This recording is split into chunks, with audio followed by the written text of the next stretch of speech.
Chapter 1726, Unwilling at this juncture, taking charge could mean that the prefect lord might delegate this troublesome matter to Deputy Prefect Guan A Euro, a potential invitation for trouble. After careful consideration, Deputy Prefect Guan decided to continue his recuperation. Secretly, he harbored a hope that Xiao Yunduan would face difficulties. The prospect of mountain bandits seizing more rice seeds excited him.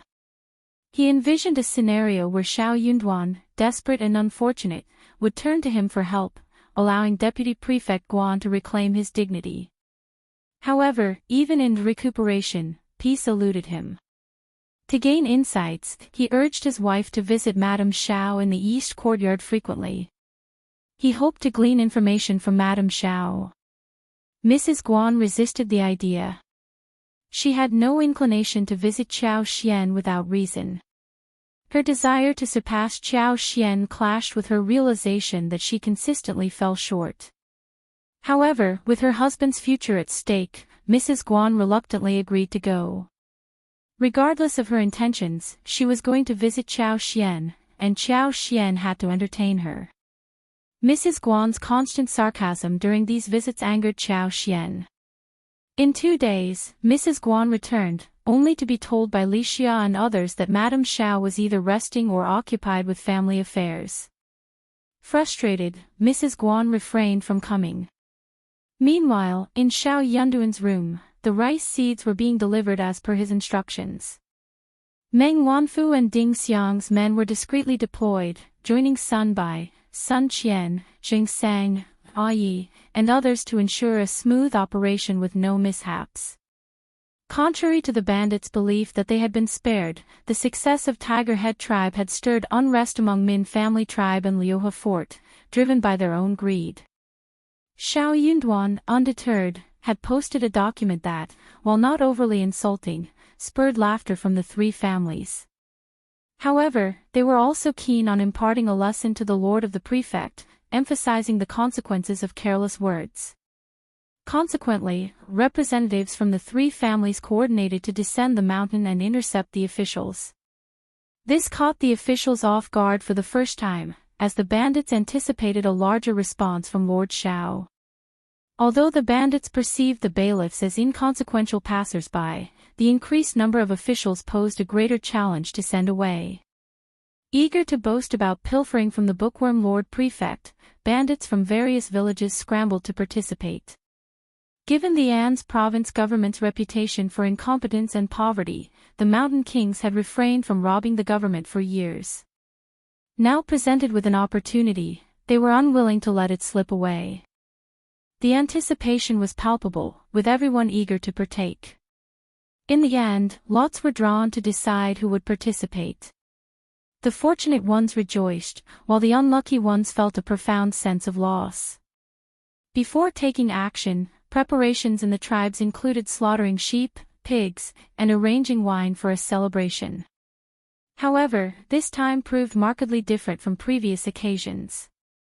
Sun Bai and Sun Qian, notable figures from the Crown Prince's residence, and Jing Sang and the others, seasoned warriors resisting northern invasions, demonstrated their prowess. Surviving harrowing battles spoke volumes about their capabilities. Chapter 1727, Long-Term Plan. Moreover, the 50 men sent by Meng Wanfu were all seasoned soldiers from the army. In gratitude for Xiao Yunduan and Qiao Xian's kindness, Meng Wanfu ensured that the men he dispatched were exceptional.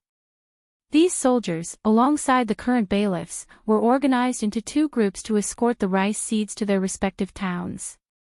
The strategy involved a combination of visible and covert presence, with professional scouts deployed to survey the route. Facing undisciplined mountain bandits, their superiority was evident. Moreover, Tiger Head tribe, swayed by Xiao Yunduan's diplomatic approach, perceived the lord of the prefect as pedantic and incompetent, a belief that played to their advantage. However, the bandits lay in ambush within a dense forest, attacking the convoy transporting rice seeds without provocation.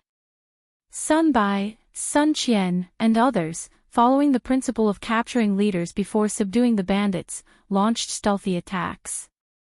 Their targets were the deduced leaders, and had it not been for Xiao Yunduan's directive to inflict serious injuries without causing deaths, many leaders would not have escaped unharmed. Xiao Yunduan had a deliberate plan. Amidst spring plowing, farming took precedence. He aimed to avoid escalating tensions by refraining from killing the mountain bandits during this crucial time. The death of any bandit could infuriate the others, potentially spiraling the situation out of control. As he hadn't yet fully consolidated control over the An's province government office and subdued the influential families, Xiao Yunduan sought to avoid unnecessary trouble. This time, the leaders of the three mountain strongholds, mainly second-in-command and third-in-command figures, were all injured, with some sustaining serious wounds. The skirmish unfolded swiftly, with arrows descending like rain and hidden weapons swarming like locusts.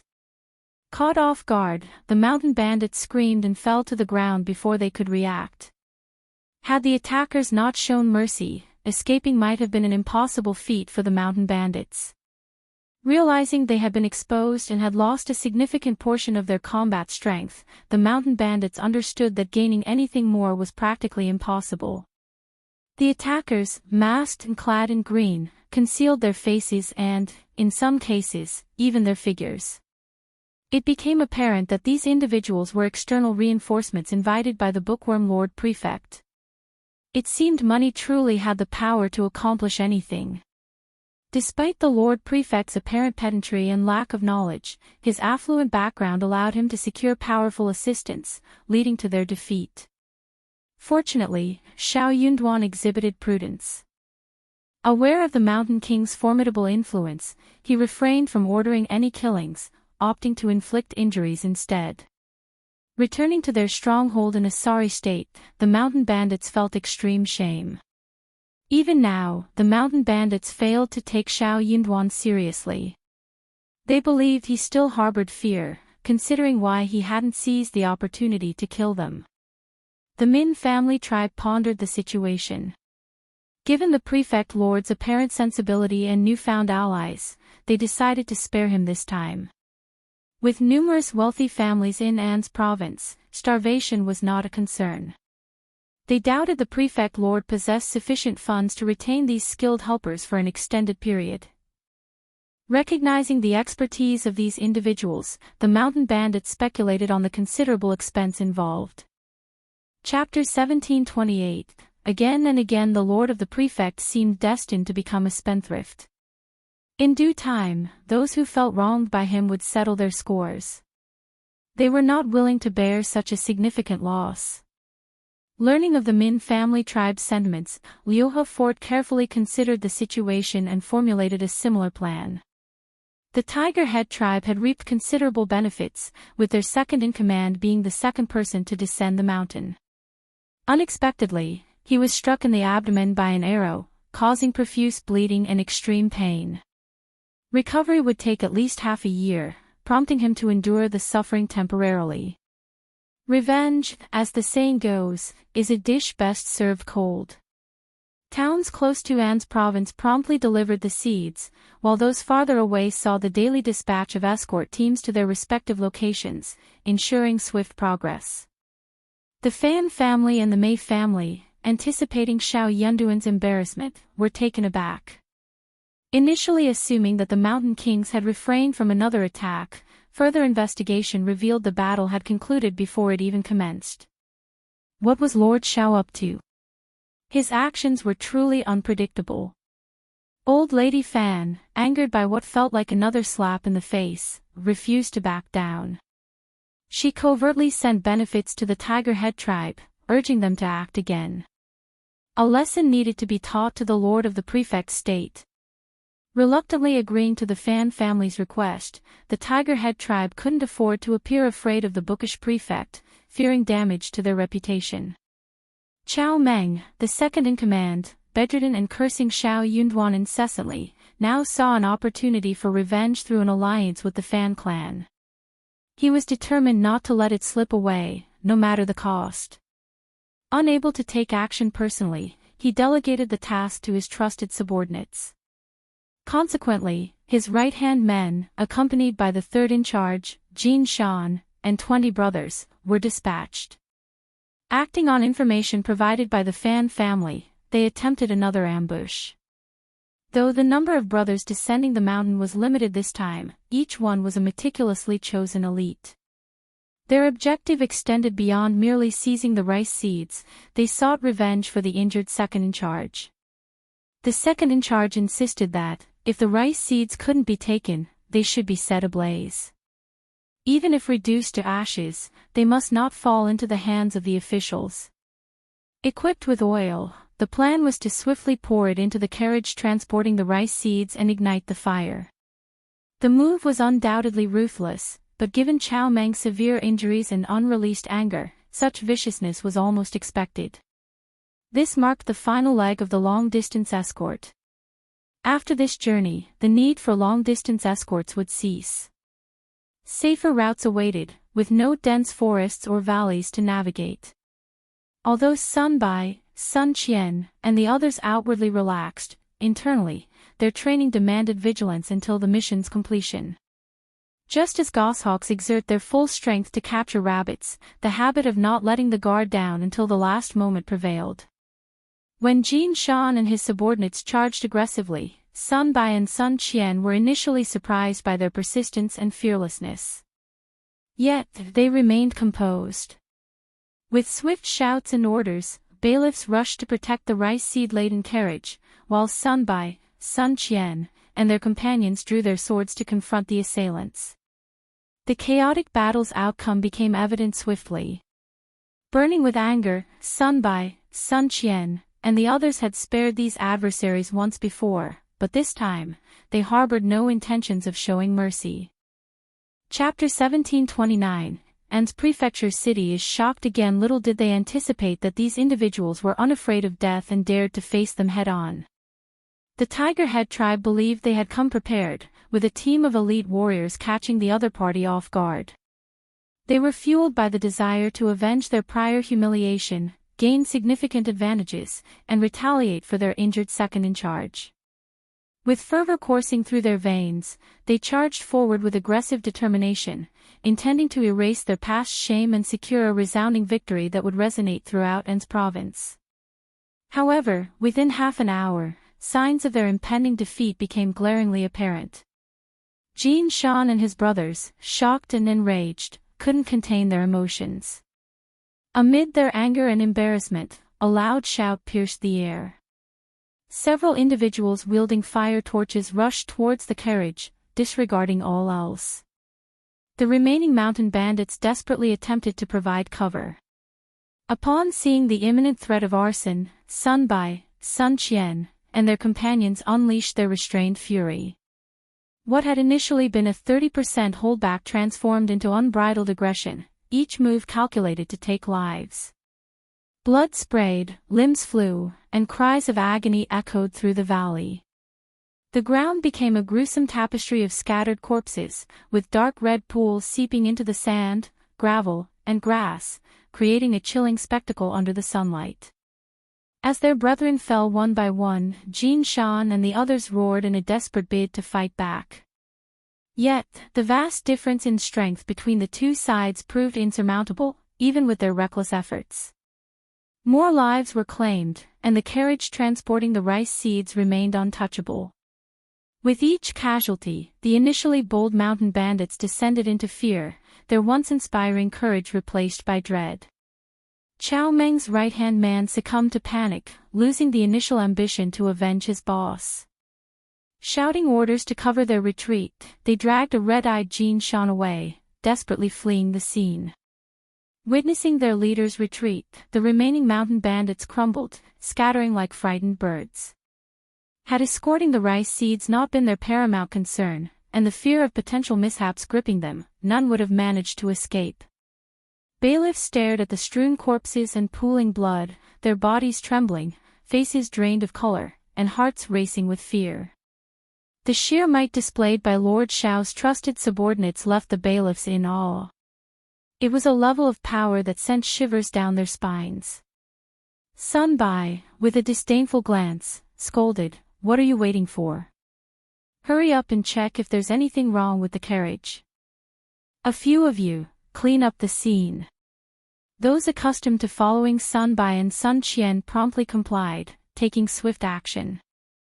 The other bailiffs struggled to move their stiff hands and feet, eventually regaining composure after some time.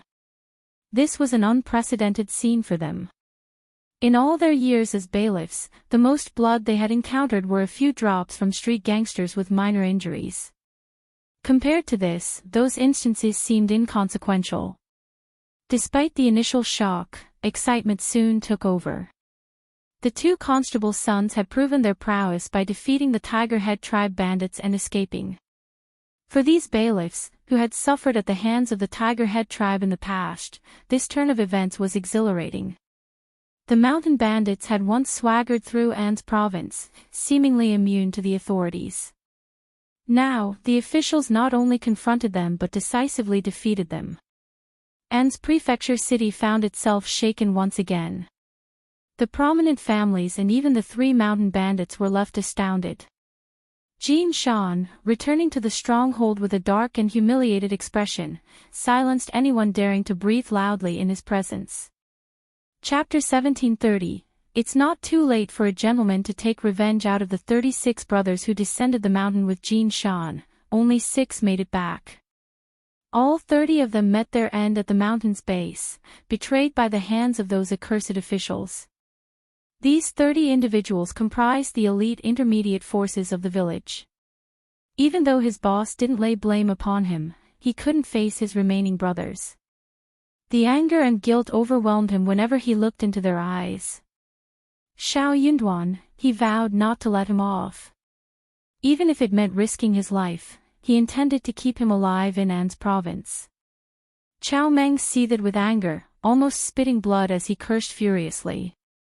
His brothers went down the mountain seeking revenge, a large group departing, but only a handful returned in a sorry state.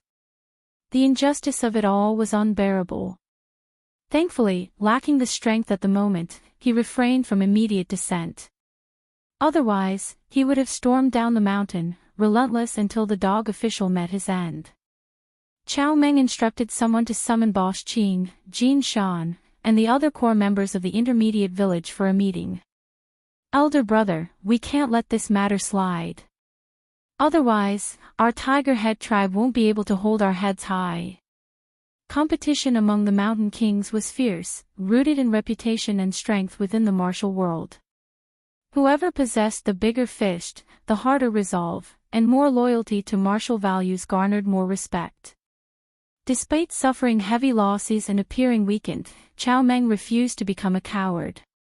He couldn't bear the disdain, even from himself. The others shared his fury and determination. This can't stand.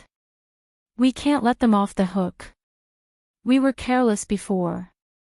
In a fair face-to-face fight, those government lackeys wouldn't stand a chance.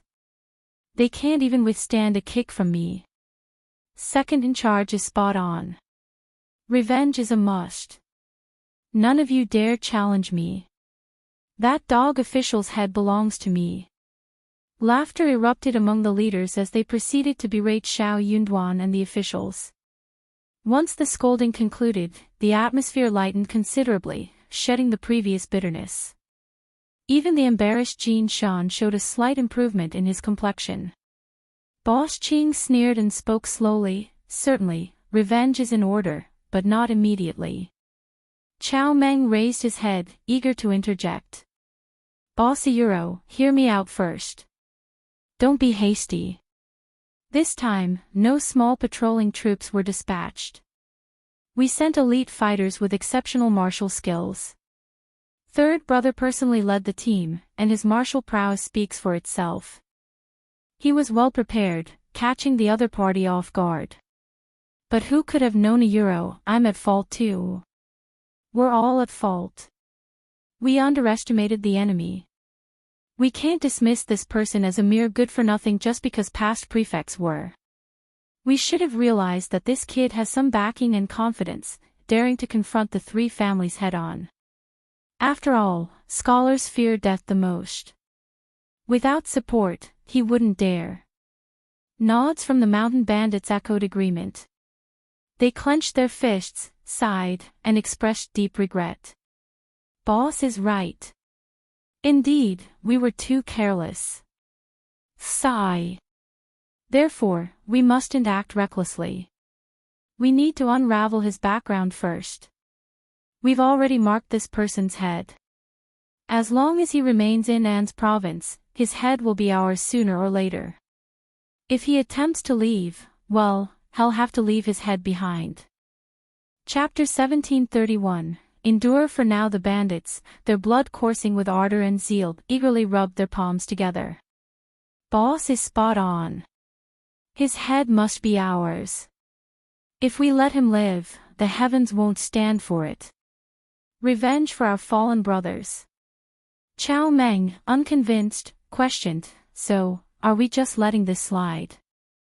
I can't accept it. Jean Shan, burdened with guilt, interjected, Boss, second brother, it's my fault for being useless. I messed up. Chow Meng quickly reassured him, third brother, don't blame yourself. I don't blame you, and our brothers won't either. It's all that dog official's fault. He's gone too far. The mountain bandits voiced their solidarity, offering comfort to Jean Shan. Boss Ching added, third brother, enough. We're all brothers. There's no point dwelling on this. Second brother is right. It's that dog official's fault. His lackey, henchman, lapdog, is heartless and vicious. The bandits grew more united against their common enemy, unleashing a barrage of curses. After persistent persuasion, Boss Ching finally managed to convince Chow Meng and Jean Shan. He tasked Jean Shan with training the brothers in the stronghold and allowed Chow Meng time to recuperate. He then dispatched someone to investigate the dog official's background and the current situation at the government office. In essence, revenge was on the horizon, and their approach had to be strategic. When Sun Bai and Sun Qian reported the incident to Xiao Yunduan, he too felt shock and anger. He ordered the cleanup of the scene, the burial of the mountain bandits' bodies, and instructed the siblings to prepare for a counterattack. Additionally, he emphasized strengthening patrols, fortifying the city gate and state office defenses, and intensifying bailiff training. Those mountain bandits were too detestable. He really dared to do anything. The mountain bandits persistently provoked, repeatedly targeting the rice seeds. Unable to steal them, their intent shifted to destruction, marking them as perpetrators of a heinous crime deserving punishment. Despite the justified anger, Xiao Yunduan remained cautious of potential counterattacks and revenge. Jia Hemming, the exception, maintained silence but harbored secret satisfaction. He grew increasingly engaged in sharing the Lord of the Prefect's concerns, offering ideas willingly. In stark contrast, the other scribes trembled in fear, haunted by the possibility of mountain bandits infiltrating the city for vengeance. There were also a few scribes who resigned because they could not withstand this fear. When Xiao Yunduan asked for the reason, he either said that he was too old to delay his work, so he had to resign, or that he did not think that he was suitable for the job, so he found another Oniyuro. Xiao Yunduan knew what was going on, so he did not ask them to stay. Instead, he asked them to leave and gave them 2 more months' salary. The scribes who had resigned were all overjoyed and grateful. They left happily. Xiao Yunduan instructed Jia Hemming to recruit individuals based on his specifications, with the final hiring decision to be made after interviews. Numerous child students who couldn't attain cultivated talent status were available. While local cultivated talents were scarce, there were still some within reach. The public position offered stability and respectability, making it highly desirable. Moreover, candidates often came from families with existing government office connections, instilling confidence and deterring potential provocations. This was something that nothing else could compare to. Xiao Yunduan felt that it was exactly what Xiao Yunduan wanted when these people left on their own accord. That way, he would be able to choose his own people. The people he had chosen were naturally biased towards him. The influence and connections of Deputy Prefect Guan would gradually decrease. Chapter 1732. Lord as impulsive Xiao Yunduan found himself secretly wishing that Deputy Prefect Guan could extend his recuperation for another year and a half. However, Deputy Prefect Guan faced a dilemma. Xiao Yunduan's men had slain a significant number of mountain bandits, instilling fear in Deputy Prefect Guan. The looming threat of retaliation left him hesitating, even as he neared recovery. Despite his ongoing recovery, Deputy Prefect Guan believed it was crucial to issue a stern warning to the audacious Lord Prefect, regardless of his incomplete recuperation. Summoning his servants, Deputy Prefect Guan, with a frail appearance, made his way to Xiao Yunduan in the East Yard. Lord, those bandits are impulsive individuals. Slaughtering so many at once might provoke a reckless retaliation. Impulsive as they are, they won't care about the consequences. If they infiltrate the city and wreak havoc, causing severe repercussions, wouldn't it be a euro, Lord, your actions this time were indeed impulsive. Xiao Yunduan had just finished work and returned to the East Yard for a conversation with Qiao Xian over strawberries. His wife, pregnant and craving strawberries, was in a cheerful mood. Capitalizing on her good mood, he intended to enjoy some benefits.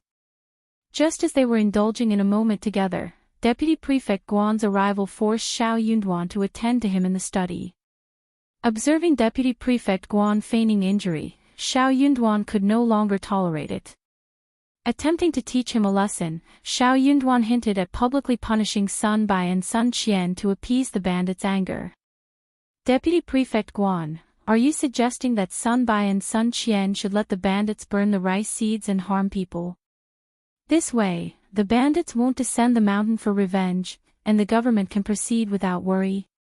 Deputy Prefect Guan indeed harbored such thoughts, but he dared not voice them. Furthermore, he recognized that once the rice seeds were set ablaze, the quantity euro, tens of thousands of kilograms euro, posed a formidable challenge for transportation from other locations. Not only did the issue extend to quantity, but it also involved substantial concerns regarding time and financial resources. To be blunt, there was no right course of action in this predicament. Yet, wasn't it Lord Xiao who had stirred up this turmoil? If only his initial stance had been more accommodating, wouldn't this crisis have been averted? However, Deputy Prefect Guan hesitated to express this sentiment, burdened with grievances. He believed that his actions were for the greater good of An's province, the state government, and its citizens. Nevertheless, the Lord of the Prefect not only failed to grasp or appreciate his intentions but also exhibited aggression. In Deputy Prefect Guan's view, if he hadn't intervened, An's province would have remained unscathed. The moment he arrived, the situation escalated dramatically, resulting in numerous casualties. The toll on Tiger Head tribe alone was significant, and they would undoubtedly seek retribution. These bandits were interconnected. The Min family tribe and Liuha fort might exploit the chaos, and by offending the three major clans, he had simultaneously antagonized all family clans in An's province. In such a predicament, who would come to his aid? Did he genuinely believe that he could resolve the bandit issue in An's prefecture merely because he had a few martial artists with decent skills? Such a notion was gravely mistaken. If it were indeed that straightforward, the imperial court would have dispatched officials long ago to address the matter.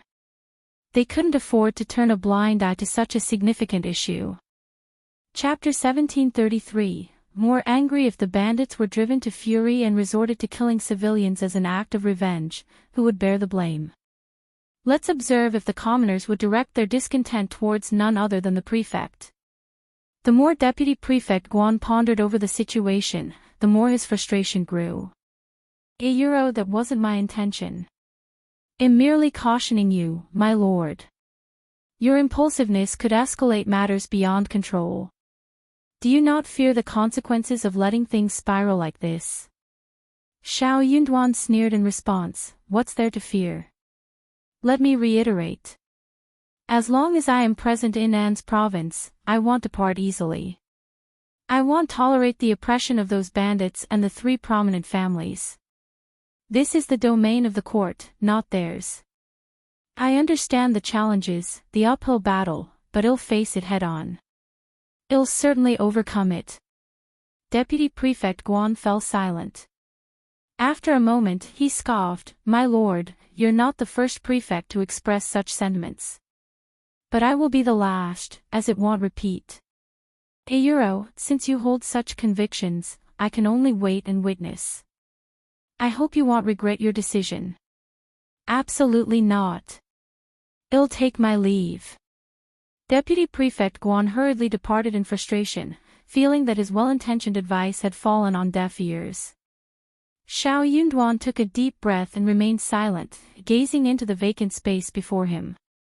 Eventually, he turned around and resumed his company with Qiao Xian. Qiao Xian, reclining under the shade of a tree in the backyard, heard approaching footsteps. She looked up, offering a smile to Xiao Yunduan. Seeing him seated beside her, she gently grasped his hand and inquired, "Is Deputy Prefect Guan back to create more complications for you?" Much like how Mrs. Guan always managed to irk her every time she appeared. Xiao Yunduan's expression softened as he held her soft, slender hands and smiled. "It's an old story, really. I find it amusing. Those mountain bandits and the three prominent families are not reasonable individuals. Deputy Prefect Guan is too idealistic." Qiao Xian remarked, "He's not idealistic, he's fearful. He believes our husband has upset the balance and will stir up trouble. How can he compare to our husband? It's not surprising he's apprehensive." "Wife, your insight is remarkable." They exchanged smiles. How could Deputy Prefect Guan know about their trump card? Unless the three bandit dens united and launched an attack on An's province, their defeat was certain. No matter how capable they were, could they match Sun Bai, Sun Qian, Xing Sang, Wu Guan, and Ai? Additionally, there were individuals dispatched by Meng Wanfu. They were simply biding their time, waiting for an opportunity to dismantle the three bandit nests one by one. The three prominent families were no different. If they became unruly, wasn't it easy for the government to handle them? Numerous obedient families were eager to stand out. With support from a few of them, someone would undoubtedly emerge victorious. If the three prominent families decided to lavish money and resources on others, they might find themselves unable to outdo their own families. Despite this, Qiao Xian was pregnant, and Xiao Yunduan yearned for a tranquil life.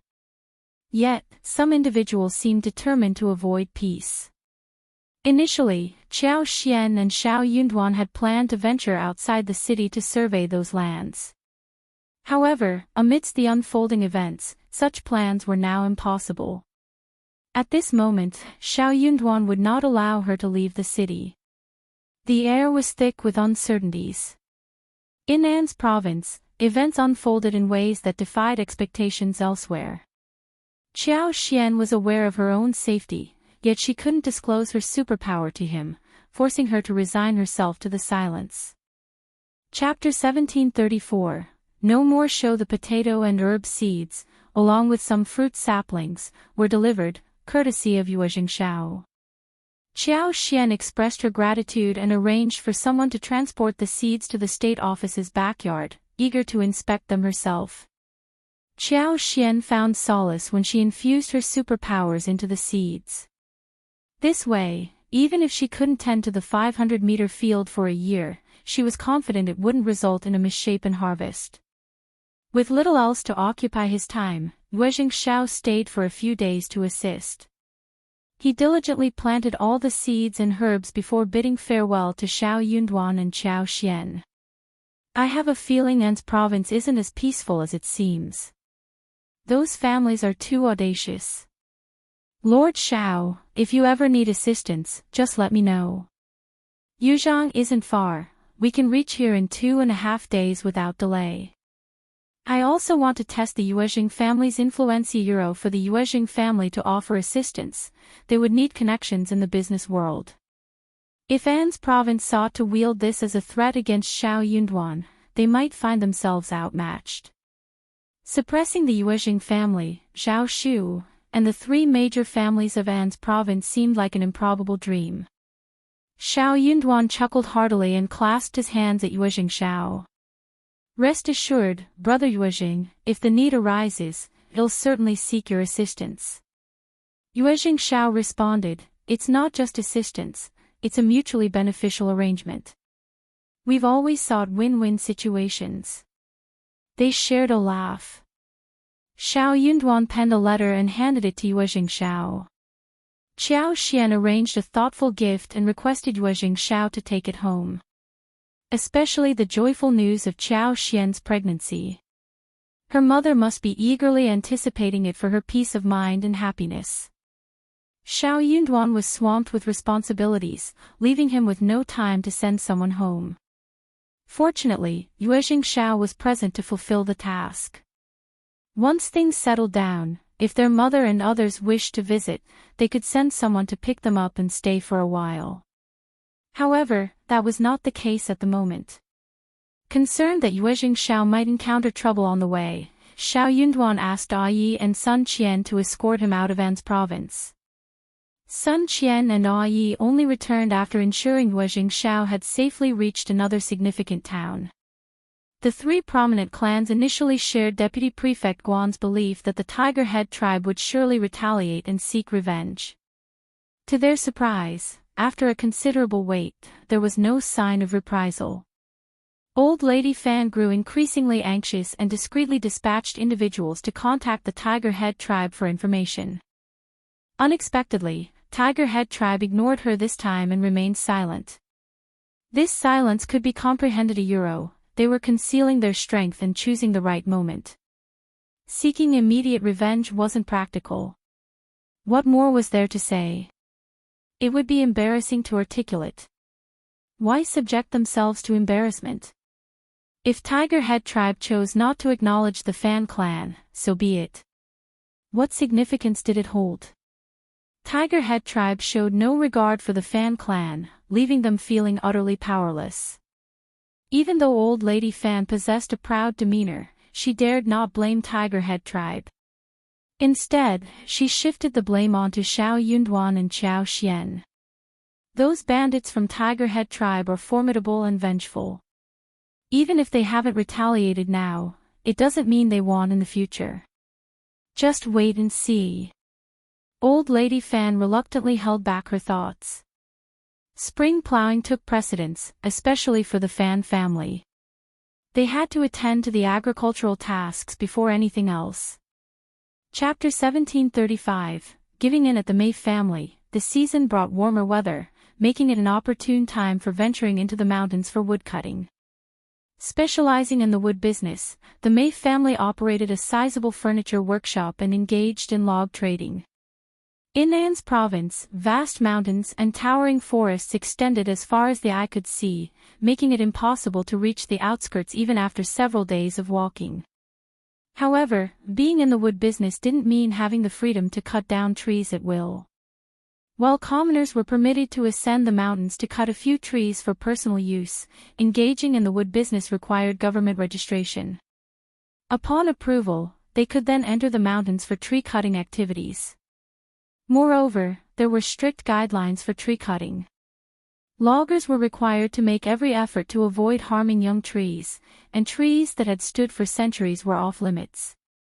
In fact, loggers refrained from cutting down ancient trees, as they were unconsciously revered as sacred beings protected by the mountain god. Disturbing these venerable trees might incur the wrath of the mountain god, potentially causing a calamity.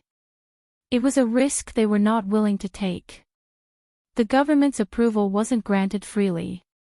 For each tree felled, taxes had to be paid. Despite the Mei family cutting down a substantial number of trees annually, the taxes they paid were a mere fraction of what was rightfully owed. Even so, the Mei family harbored grievances and dissatisfaction with the government.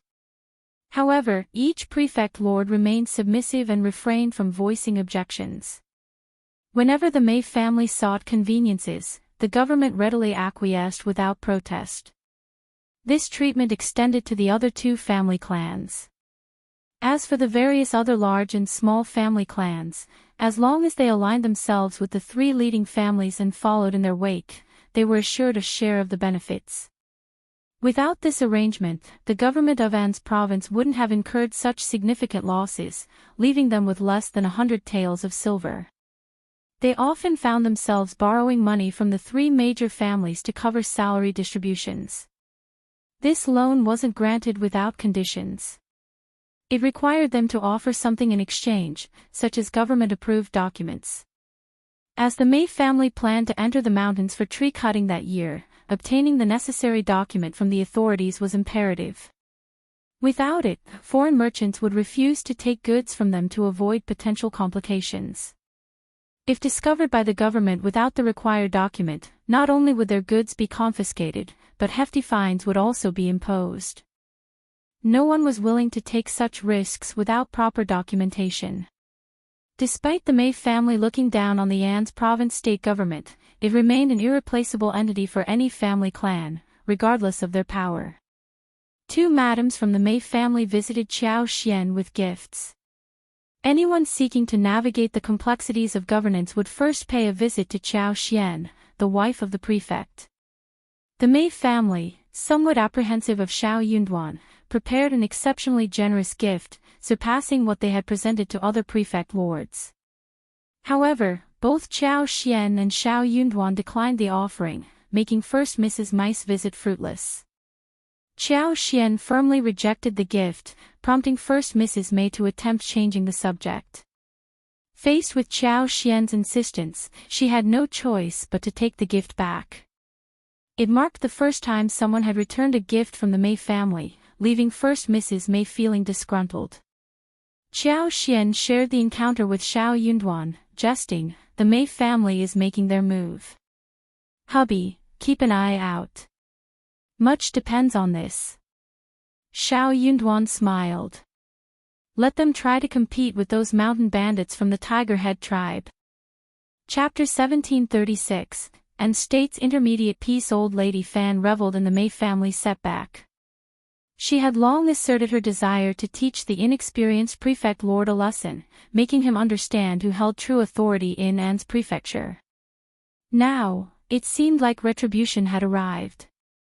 Did they recall the satisfaction they felt watching the Fan family's missteps in the past? Now that the tables were turned, did they still relish in that feeling? Anticipating that the Mei family would approach them to discuss countermeasures, Old Lady Fan had prepared to mock them. However, to her surprise, the Mei family acquiesced. Soon after, the Mei family dutifully paid the official fees and obtained the required document to commence their mountain work.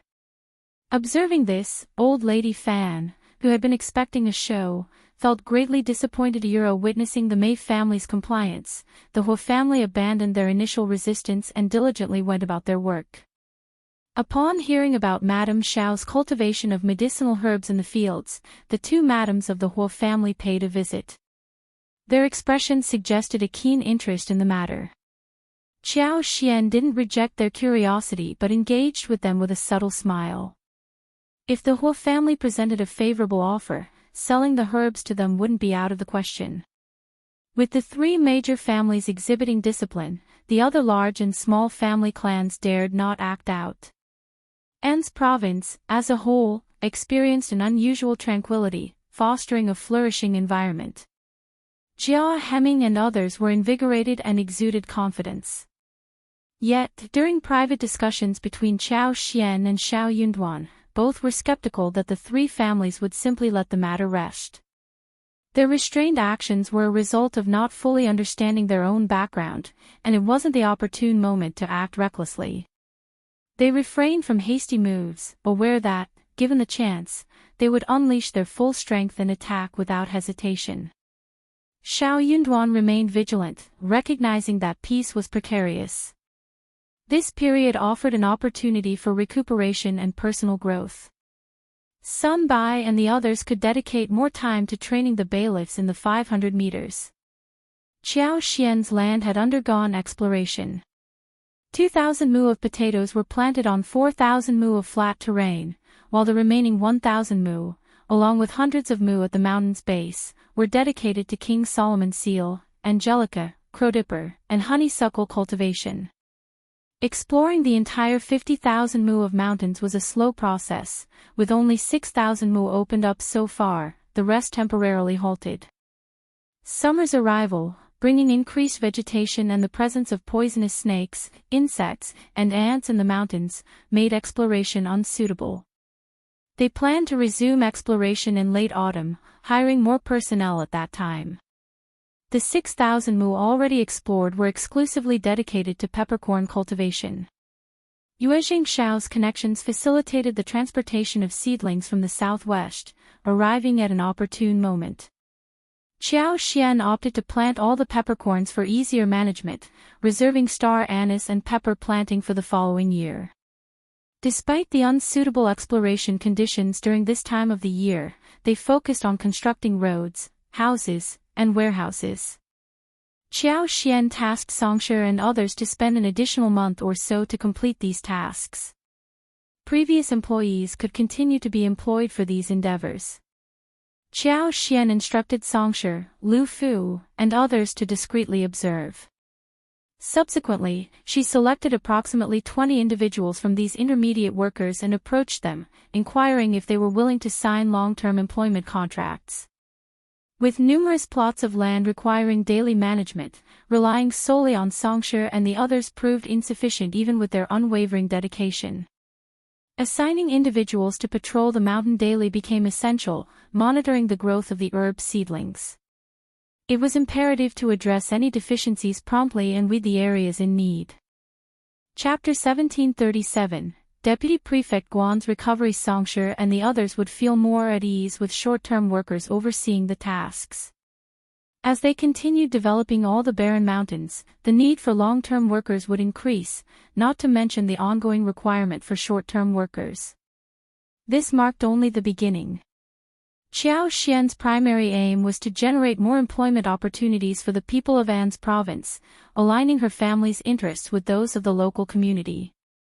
From Sichuan peppercorns, star anise, pepper, medicinal herbs, to potatoes, the potential for expansion and cultivation was vast.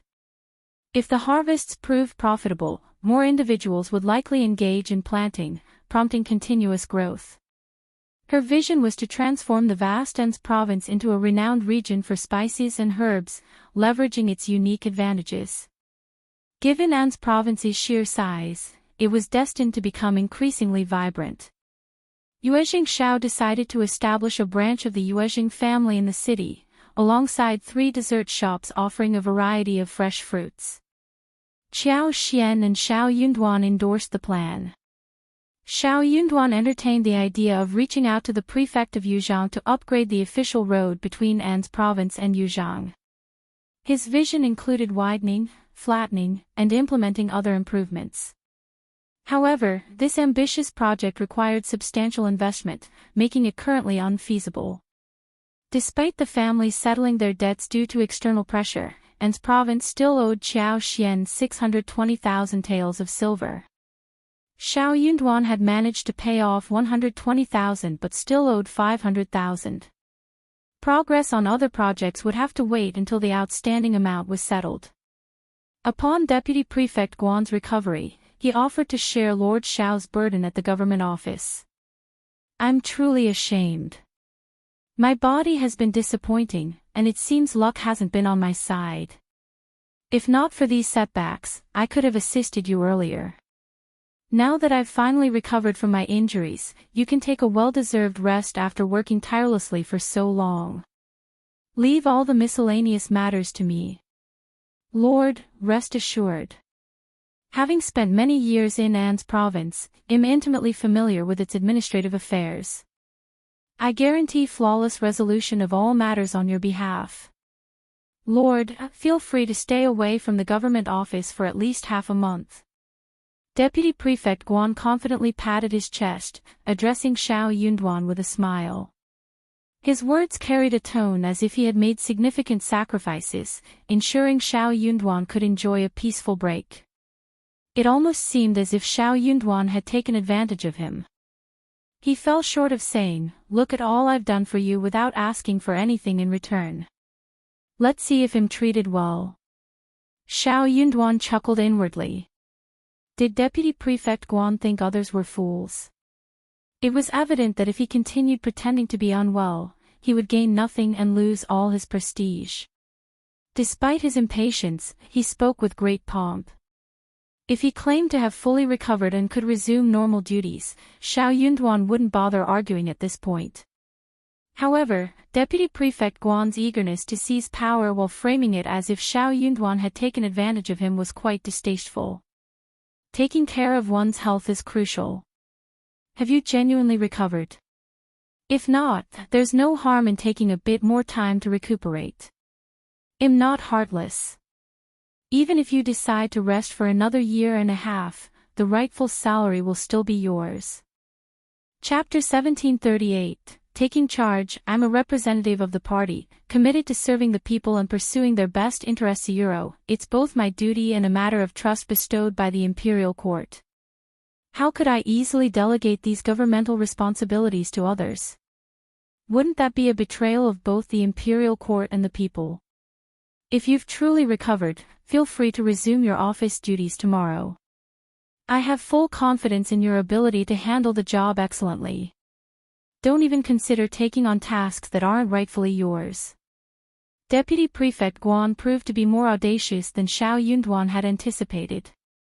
Despite Xiao Yunduan's attempt to extend some courtesy, Deputy Prefect Guan believed he could push for more. Flashing a forced smile, he assured, "Rest assured, Lord, I'll handle my responsibilities. Just focus on your recovery. I managed all affairs in An's province before your arrival, so I'm well versed and won't make any mistakes. As Deputy Prefect, it's my duty to assist you." Ignoring the unreasonable man, Xiao Yunduan dismissed him with a few words. To his surprise, the next day at the government office, Deputy Prefect Guan acted as if he were in charge, issuing orders with authority. Being Deputy Prefect, he already had supporters who flattered him. With his arrival, they saw a leader and eagerly followed suit. Observing him seamlessly taking charge and managing affairs as usual brought even more joy to his demeanor. What did this signify? It meant that within the government office, Deputy Prefect Guan's status remained unshakable, and his influence persisted. This development alleviated tension among the office staff. Jia Hemming and other scribes, who were not accustomed to Deputy Prefect Guan and were hired by Xiao Yunduan, found it unbearable. After some deliberation, they decided to adhere to the established rules in the government office. Everyone would perform their duties impartially, following Lord Xiao's instructions or official protocols. In case Deputy Prefect Guan issued any directives, they would seek confirmation from Lord Xiao before complying. Observing Deputy Prefect Guan's enthusiastic demeanor, Xiao Yunduan noticed he immediately assumed a masterly role upon returning to work. Choosing to avoid the situation, Xiao Yunduan opted to spend more time with Jiao Xian in the backyard, giving Deputy Prefect Guan the freedom to act as he pleased. As he devoted himself to addressing challenges, Xiao Yunduan also assessed the individuals within the government, identifying those who could genuinely be nurtured, discerning the unworthy, and recognizing the fence-sitters. He believed in addressing all issues comprehensively rather than allowing problems to persist. Deputy Prefect Guan reveled in this newfound authority, secretly patting himself on the back. Confident in his unassailable position within government office, he drew strength from years of managerial experience and a network of loyal subordinates. Despite Lord Xiao's competence, Deputy Prefect Guan felt assured that, given his role in managing the bailiffs, Lord Xiao would not disregard him or refrain from relying on his expertise. However, his confidence waned as he soon realized that the current provincial government was no longer a realm where he could command as he pleased. Many scribes were proving less than obedient, challenging his authority. Chapter 1739. Let him do it. Unlike in the past, when he gave an order, someone would immediately follow it. It wasn't like now, where they would reject him or use Lord Xiao as an excuse, which made Deputy Prefect Guan furious. Deputy Prefect Guan was unwilling to give up, so he started looking for trouble. However, Jia Hemming knew him well and had long been on guard. It was not so easy for him to catch Jia Hemming and the others. After all, Jia Heming wasn't targeting him on purpose. He was doing everything according to the rules, or he would rebut everything by saying, "Lord Shao told me to." Deputy Prefect Guan was furious. In the past, Jia Heming and the others wouldn't have had the guts to do this to him. They were relying on Lord Shao. Did they really think that he could not deal with them? Unable to find legitimate faults, Deputy Prefect Guan resorted to targeted harassment against Jia Heming. Exploiting his authority, Deputy Prefect Guan abused his position to control others and assigned Jia Heming a mission with the intention of making it impossible to complete. He subtly instigated trouble through veiled hints, creating a situation where Jia Heming faced insurmountable challenges. Seizing the opportunity, Deputy Prefect Guan publicly berated Jia Heming, accusing him of being careless, incompetent, and unworthy of his position. Jia Heming, grappling with his anger, attempted to defend himself. However, before he could articulate his points, Deputy Prefect Guan rudely interrupted him, levying accusations of rudeness, disrespect, and insubordination without providing any chance for explanation. Though cursing inwardly, Jia Heming refrained from uttering a word, fearing that any response might lead to further name-calling and derogatory labels. Witnessing Jia Heming's silence, Deputy Prefect Guan took pleasure in his perceived victory. Fueling his anger, he intensified the verbal assault, aiming to set an example and showcase the consequences of opposing him and disregarding his authority. This targeted mistreatment persisted for 3 to 4 consecutive days, as Deputy Prefect Guan continued to subject Jia Heming to various forms of harassment. Initially, there were individuals who covertly supported Jia Heming or spoke positively on his behalf. Unfortunately, Deputy Prefect Guan implicated these sympathizers, intentionally subjecting them to difficulties. Upon realizing that Lord Shao seemed unaware of the situation, the scribes who were initially aligned with Deputy Prefect Guan chose to remain relatively quiet. However, as the perceived lack of awareness from Lord Shao continued, they grew bolder, exacerbating the challenges for Jia Heming and his associates. During Deputy Prefect Guan's recovery, Xiao Yunduan visibly valued Jia Heming, eliciting long-standing envy from those who harbored resentment. In Deputy Prefect Guan's absence, they refrained from hasty actions. With the opportunity presenting itself and no objection from Xiao Yunduan, their discontent could no longer be contained. Their actions escalated without restraint, further complicating the challenges faced by Jia Heming and his allies. These individuals took great satisfaction in their actions and showered Deputy Prefect Guan with flattery behind his back. They emphasized the Deputy Prefect's indispensability, asserting that, regardless of Lord Shao's capabilities, his success in governing An's province hinged on the Deputy Prefect's unparalleled knowledge after years of residency. In their view, Lord Shao's perceived significance was merely temporary, a consequence of Deputy Prefect Guan's absence due to recovery. Upon Deputy Prefect Guan's return, Jia Heming not only refused to step aside but also attempted to rival Deputy Prefect Guan. This audacious move, using chicken feathers as arrows, reflected a clear overestimation of his own importance, bordering on the laughable. In the inevitable choice between him and Deputy Prefect Guan, Lord Shao would undoubtedly favor the Deputy Prefect. It went without saying, self-awareness is a crucial trait. Lacking it, one might unwittingly become a clown, blissfully unaware of their own folly. Chapter 1740. Reject Deputy Prefect Guan completely agreed with the words of the scribes who surrounded him and fawned over him. He deeply agreed with them and felt even more pleased with himself. His courage became greater and greater, and he became more and more unrestrained. He didn't dare to think about it at first, but now he couldn't wait. For example, official accounts. Deputy Prefect Guan knew better than anyone whether there was money in the original government accounts. No matter how poor the government office was, he did not care. Anyway, it had nothing to do with him. Even if he was poor, he would not be poor. Every year, he would gain a lot of benefits from the various large families. He had been hoping to see Xiao Yunduan make a fool of himself when he was asked to do this. But he did not expect that Xiao Yunduan was so rich that no lord of the prefect could do anything about the thousandth of a tael, use it judiciously. However, he had easily resolved the matter.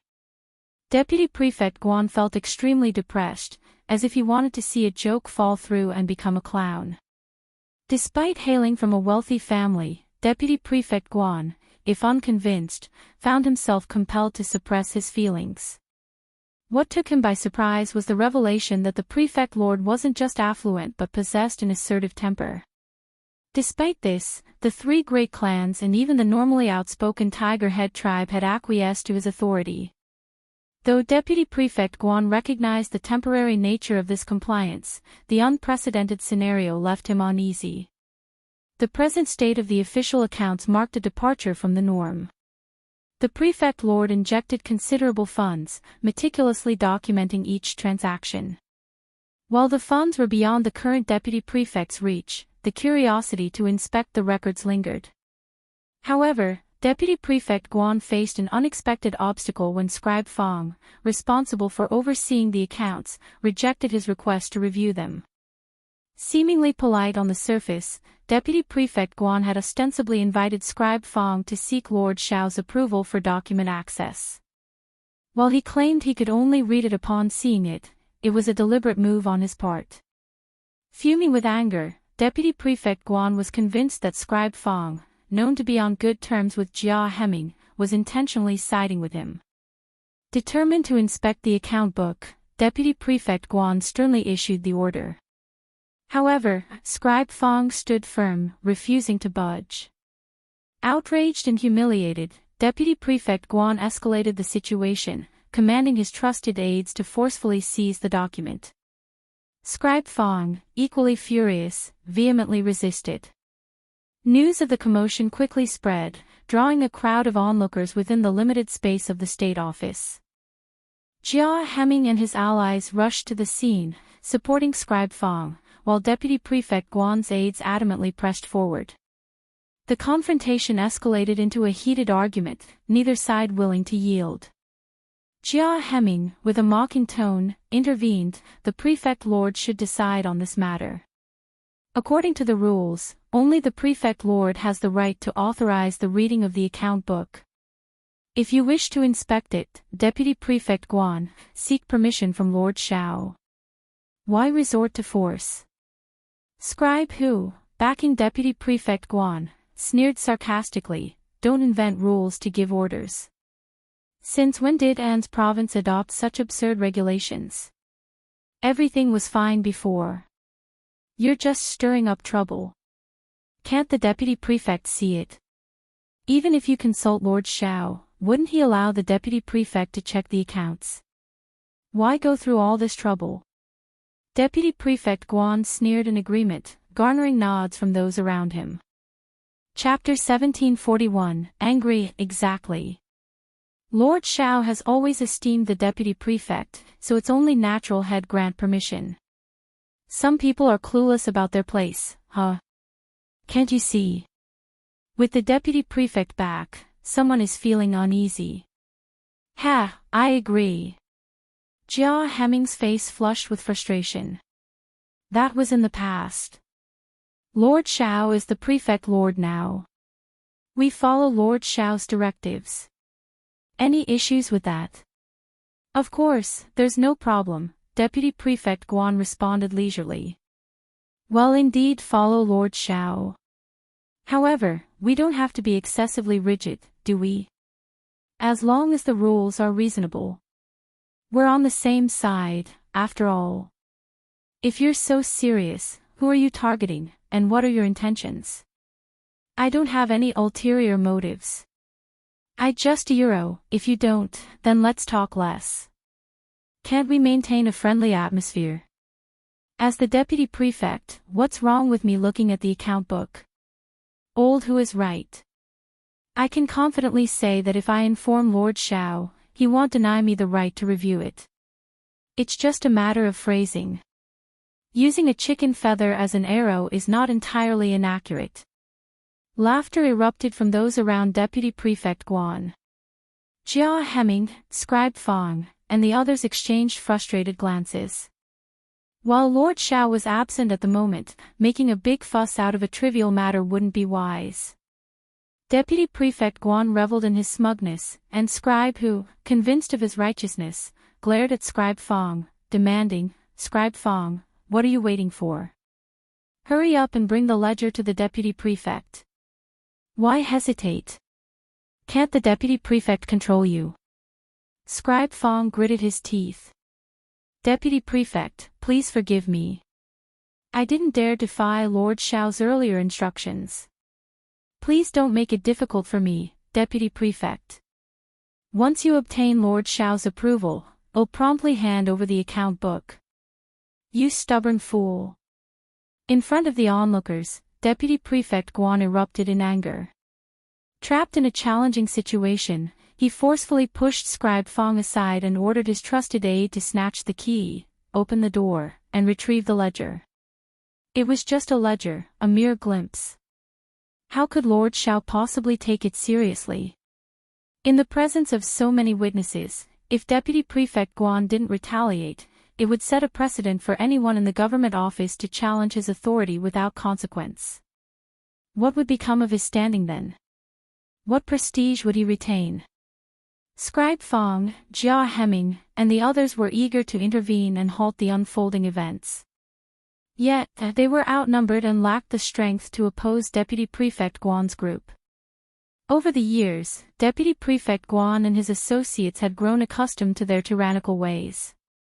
Their influence permeated the entire government office, making even the Prefect Lord powerless against them.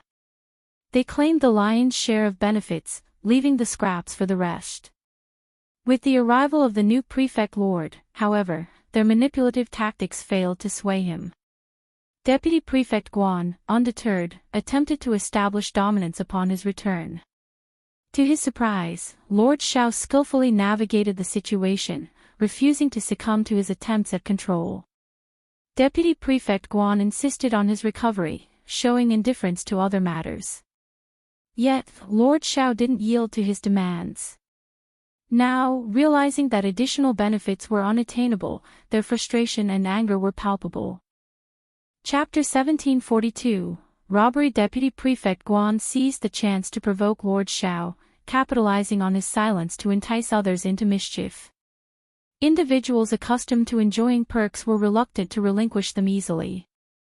Wielding the account book, Deputy Prefect Guan taunted Scribe Fong, sneering, "No need to look so despondent. I'll return it once I'm done. What use do I have for this? Can you eat it? You should have handed it over earlier instead of creating a scene." "Indeed. Looks like he prefers the hard way. I extended an olive branch, but he rejected it. He's not shameless, he's just overconfident." "Ha ha ha, exactly." Scribe Hu and his cohorts mocked and jeered, escorting Deputy Prefect Guan away. With nothing more to witness, the timid ones discreetly retreated to resume their tasks. Those with a close rapport with Scribe Fong remained, offering support and solace. At that moment, Sun Bai, Qing Yan, and others entered with Xiao Yunduan. Frowning upon hearing the report, Xiao Yunduan inquired, "What's happening?" Lord Xiao." Everyone greeted him hurriedly. Scribe Fong bowed, cupping his hands. "I've disappointed you, Lord." Deputy Prefect Guan took the ledger. "I failed in my duty. Please punish me, Lord." Xiao Yunduan wore a cold expression, his dark eyes inscrutable. The deep red uniform added to his aura of authority. Casting a glance at Scribe Fong, he uttered a few indifferent words from his thin lips. "I've made it clear that if you fail, there will be consequences. You're sentenced to 2 months of punishment. Repeat the offense, and it'll be 6 months. Hearts skipped a beat among the onlookers. Some had contemplated pleading for Scribe Fong, but fear silenced them. "Yes, thank you, Lord." Scribe Fong accepted his punishment respectfully. Lord Xiao had warned him earnestly when assigning the task, even offering the option to decline if he found it challenging. Scribe Fong, however, perceived it as a straightforward assignment. After all, wasn't it merely obtaining approval to access various account books?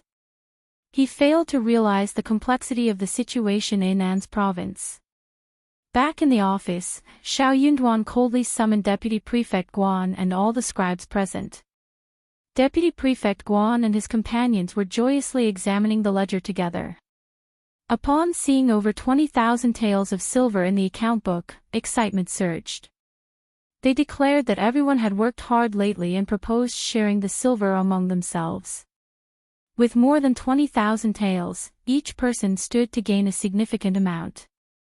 One individual grumbled, questioning why Lord Xiao, clearly affluent, couldn't allocate more than 100,000 taels for his own family. Despite repaying debts, he wasn't lacking funds. Why the rush? Any surplus silver should be utilized within the government office first. If Lord Xiao owed money to other families, they wouldn't insist.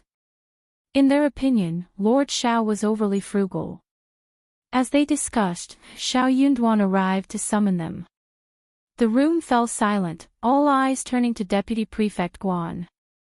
Chapter 1743, Punishment. Deputy Prefect Guan felt no fear, only a slight thrill of excitement. Winning this confrontation meant retaining control in the government office, and he was determined to emerge victorious. Since Lord Xiao is extending an invitation, let's proceed. Yi stood guard at Xiao Yunduan's office door, permitting only Deputy Prefect Guan inside. The rest were left outside, the door ajar. Xiao Yunduan sat in the main seat with Jia Hemming and Scribe Fong flanking him. Scribe Hu, unfazed, feigned ignorance of the blockade. With a smile, he strolled behind Deputy Prefect Guan as if all was normal. Yi, brandishing his saber, halted him sternly. Lord didn't invite you in. A cold gaze from Deputy Prefect Guan supported Yi's stance. Scribe Hu glanced at Xiao Yunduan, who remained impassive. When it became clear that Xiao Yunduan had no intention of allowing anyone else in, Deputy Prefect Guan, with a feigned obliviousness, followed suit. Scribe Hu, conceding defeat, stood among the others. Deputy Prefect Guan greeted Xiao Yunduan with a smile. Lord Xiao, you sought me out. Xiao Yunduan's tone remained cold. Did you bring the account book? Were you waiting for my approval, as Scribe Fong suggested? Deputy Prefect Guan attempted to downplay the seriousness. I plan to inform you later. It's not a significant matter. Xiao Yunduan questioned. Did Scribe Fong not specify that approval was required before inspection? Downplaying again, Deputy Prefect responded. It doesn't need to be that strict. Xiao Yunduan cut through. Am I not your superior? Yes, but Lord, I don't mean anything else. Nothing. Xiao Yunduan erupted in anger. You blatantly disregarded my words, causing a ruckus in Scribe Fang's office, smashing, snatching the key and ledger. And now you claim innocence. Deputy Prefect Guan, what if you did have ulterior motives? Planning to steal my official uniform and parade around? Deputy Prefect Guan, shocked and flustered, stammered, Lord Xiao, I genuinely had no other intentions. I assumed you wouldn't mind a trivial matter like reviewing the account book. Why should I not care? The prefecture's accounts encompass all expenses within its jurisdiction. How trivial is that? In your eyes, it's a minor affair. Deputy Prefect Guan, what position do you hold if you lack such basic common sense? Deputy Prefect Guan felt a surge of darkness but held himself together. Bitterly, he pleaded, My lord, it wasn't my initial intention. Scribe Fang's words were harsh, and he spoke hastily. I don't know why I acted that way. Please understand. I never intended disrespect, my lord. Xiao Yunduan's tone remained cold. Intentions aside, the fact remains. Deputy Prefect, I am the guardian of An's province. Past matters may not concern me, but as long as I am prefect, my rules must be followed. Despite my repeated warnings, it seems you pay no heed. Are you confident I can't take action against you? I wouldn't dare. Why wouldn't you dare? How dare you falsely accuse Scribe Fang in my presence? Numerous witnesses were there. If I interrogate them, do you believe I won't uncover the truth? Can you fool them with just a few words? Chapter 1744, Interrogation. Lord Euro, Scribe Fang failed to protect the account book. It's his negligence. I'll punish him with 2 months of salary. And you publicly provoked the prestige of the leader and disregarded it. What crime should you be guilty of? Lord. Deputy Prefect Guan's face alternated between red and white. He staggered a few steps and almost fell. I really don't have such thoughts, Lord. This from the beginning to the end, it was just that I was muddle-headed and rushed to say something Euro, then I'll punish you. Do you admit it? Deputy Prefect Guan felt suffocated. He felt extremely aggrieved. He wasn't stupid. Realization dawned on him Euro, he had succumbed to greed and walked right into Xiao Yunduan's cunning trap. Xiao Yunduan wasn't oblivious to his recent actions, he not only knew but also disapproved. The trap had been set, and he had walked right into it. His own confusion played a part. Upon returning to the government office, he discovered a stark difference from the past. Smooth sailing was replaced by turbulence, and the once abundant flattery and favor had dwindled. Fueled by anger and indignation, he sought to reclaim his lost prestige. Xiao Yunduan's stoic silence further fueled his fervor until he couldn't restrain himself any longer. Suddenly, Xiao Yunduan seized on his lapse, delivering a powerful blow. Reality stared him in the face, and he found himself unable to distinguish the intricacies of the situation. His carelessness had allowed this cunning adversary to bewitch him, step by step, until he was ensnared in the trap he had set. Deputy Prefect Guan found himself in a mix of terror and fury, his indignation growing. An inner voice raged, I'm only leveraging my position as prefect. That's all I have. Using it to assert dominance over others. In his mind, if he were the prefect, Xiao Yunduan would be inconsequential. How could he dare to scheme against him? His defeat wasn't to any other force but to the position of prefect. It should have been rightfully his, a culmination of years of hard work.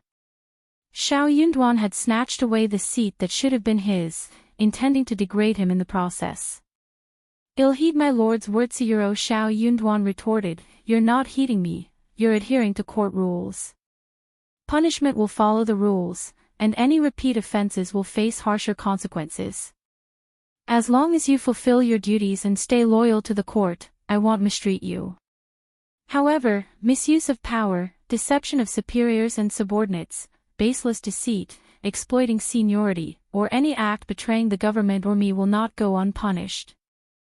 The scribes, both inside and outside the room, absorbed the stern words in silence, their heads bowed like cicadas in winter.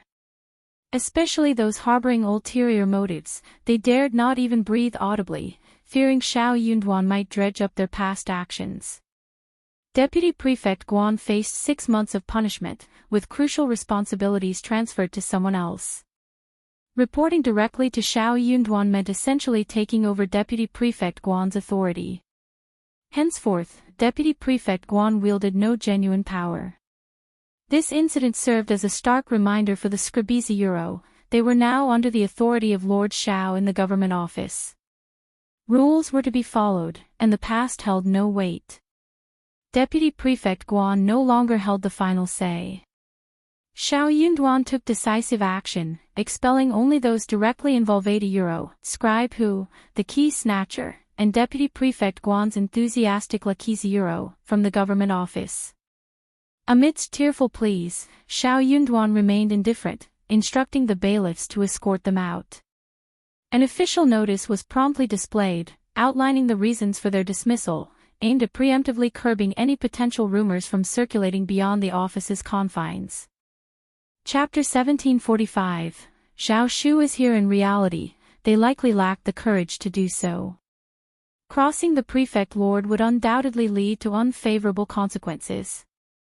Deputy Prefect Guan remained silent, not uttering a word on their behalf. It wasn't that he had no desire to speak up, rather, he found himself incapable of doing so. What words could he offer? Xiao Yunduan had no intention of granting him any reprieve, only seizing the chance to taunt him. To onlookers, Deputy Prefect Guan appeared heartless and cold-hearted.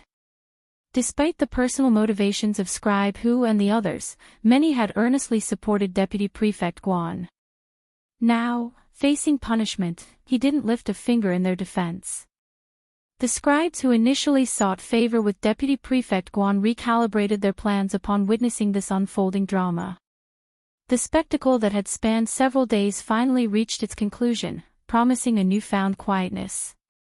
This was Xiao Yunduan's primary concern. As his wife's pregnancy progressed, Xiao Yunduan wished for a serene period before the birth. A few days post-Dragon Boat Festival, Xiao Shu, accompanied by Uncle Qing, Aunt Qing, and others, arrived in An's province. Coming from Shouting Village, Xiao Shu exuded confidence as he knocked on the back office's door in An's province. While Xiao Yunduan maintained an outward calm, he could sense his brother-in-law's deep concern for the Xiao family. The urgency to glean information about the family lingered palpably. Qiao Xian, devoid of any pretense, warmly welcomed Xiao Shu, treating him not only as family but also as a cherished friend. Xiao Shu was elated, going out of his way to be attentive and pleasing towards Qiao Xian. While not inherently scheming, he recognized that winning Madame Xiao's favor would pave an easier path to communicate with Lord Xiao. Preemptively, before any inquiries, Xiao Shu shared updates on the Xiao family situation and handed over a letter from the family's first section. Qiao Xian and Xiao Yunduan, after reading the letter, found reassurance in the knowledge that all was well back home. Ms. Fang's joy upon learning of Qiao Xian's pregnancy prompted her to seek blessings at the temple. The letter emphasized Xiao Yunduan's responsibility in caring for Qiao Xian during her pregnancy. Expressing familial concern, the letter urged them to prioritize their well-being, emphasizing that nothing outweighed the importance of their lives. In case of any adversity, they were instructed to prioritize their safety. Qiao Xian and Xiao Yunduan exchanged perplexed glances. The letter Yuezhing Xiao brought back made no mention of An's province. Given the distance, it seemed implausible that their families could be aware of the situation there. Yuezhing Xiao was known for his reserved nature. Xiao Yunduan turned to Xiao Shu, questioning, "How does our family know about An's province? How did they find out?" Annoyance crept into Xiao Shu's tone. "Elder brother Xiao, sister-in-law, it wasn't me. I swear, Uncle Qing, Aunt Qing, and brother Yuezhing, none of them spilled a word. It's all Xiao Lulang. Only he has a loose tongue, only he understands." Qiao Xian and Xiao Yunduan shared their frustration, muttering, "Him again." As a cultivated talent, Xiao Lulang's expanded social circle likely contributed to his newfound connections. Being cousins, he and Xiao Yunduan were perceived as amicable, making him a likely source of information for outsiders. Chapter 1746, Discussion in the Village. It wasn't surprising that Xiao Lulang, being more well-connected, possessed additional information. However, anything that escaped Xiao Lulang's lips was bound to be framed in a manner disadvantageous to the first section of the family.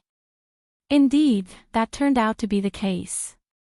Upon receiving Xiao Yunduan's letter, announcing his appointment as the prefect of An's province, the entire family and villagers celebrated. Becoming officials in the capital and local areas was a cause for joy, especially when the role was as prestigious as a prefect, surpassing even that of a county magistrate. Yet, Xiao Lulang created a commotion, asserting that Xiao Yunduan must have offended someone within 500 meters of the capital, leading to his exile to An's province. In official terms, this was labeled as exile. Upon reflection, the capital was directly under the emperor's purview. Every official aspired to serve there, putting forth their best efforts to secure a position. The idea of willingly leaving the capital seemed preposterous. Moreover, An's province wasn't just any place, it was described by Xiao Lulang as a den of devils, a remote village plagued by bandits. Painting a grim picture, Xiao Lulang, along with third uncle and Ms. Ma, painted a vivid, though entirely fictional, portrayal. According to them, Xiao Yunduan and Xiao Xian were enduring a wretched life in An's province, their heads in constant jeopardy. Third uncle compassionately suggested to eldest uncle that Xiao Yunduan and Xiao Xian should return. He argued that Xiao Yunduan, having offended the capital's nobles, faced exile to a perilous location, signaling the end of his official career. In their view, resignation and prompt return seemed the prudent course. Why risk a terrible fate in a place like An's province? Eldest uncle found himself succumbing to internal panic, swayed by third uncle's arguments. The notion of family outweighing all else resonated with him. They lacked nothing at home, and even if Xiao Yunduan relinquished his official position, it should matter little. Life was the paramount concern. Ms. Fang, incensed, scolded third uncle and chided eldest uncle for his perceived foolishness. Is Yunduan foolish? Does he lack a plan? He surely has reasons for his actions. Do you possess greater insight than him? Does the third branch know more than him? She dismissed the notions of offending nobles, exile, and bandit nests as baseless, attributing them to Xiao Lulang's nonsensical ramblings. She questioned his authority to speak on the capital, labeling him as foolish and spouting nonsense, highlighting her trust in her son. Xiao Lulang, recognizing Ms. Fang's displeasure, capitalized on the situation, fueling unfriendly rumors in neighboring villages. The first section of the Xiao family had led Xiaoding village to prosperity, with the surrounding villages benefiting from the trade of potatoes, tea leaves, cassavas, and more. While many expressed gratitude, envy and jealousy were inherent in human nature. Certain individuals harbored ill will, eager to hear negative news about their prosperous neighbors. Regardless of the veracity, they propagated it as truth, reveling in the misfortune of others. The Xiao family's first section, enraged, found themselves powerless against this tide of malicious gossip. Zhao Shu arrived at this moment. Furious, Zhao Shu stepped in to support Xiao Yunduan and Xiao Xian. As a wealthy man from prosperous Jiangnan Hangzhou, his credibility far surpassed that of Xiao Lulang. His arrival in Xiaoding village brought assurance and credibility to counter the malicious rumors. Chapter 1747, Clarification. Zhao Shu felt that the current situation warranted more clarification. He dispatched someone to the province to inform Yue Xiao about the misunderstandings and requested his presence if he could spare the time. Yue Xiao, having recently visited An's province, possessed first-hand knowledge of the circumstances. Putting aside his responsibilities, he promptly made his way. A sense of remorse engulfed him. Who could have foreseen such complications arising from a simple letter delivery? Yue Xiao sought to dispel the rumors, offering intricate details about the prosperous state of An's province. Lord Xiao and Madame Xiao thrived there, and Xiao himself had developed a fondness for the region during his extended stay. In fact, he had left his managers and assistants there, with plans to expand the Yue family's business by acquiring a few shops.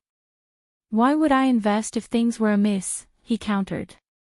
Regarding the bandit rumors, Xiao clarified that it was a historical misconception based on the region's terrain. While there were once fugitive bandits in the mountains, it was not a current reality. Addressing the misconception about Lord Xiao's move to An's province, Xiao debunked the notion of exile.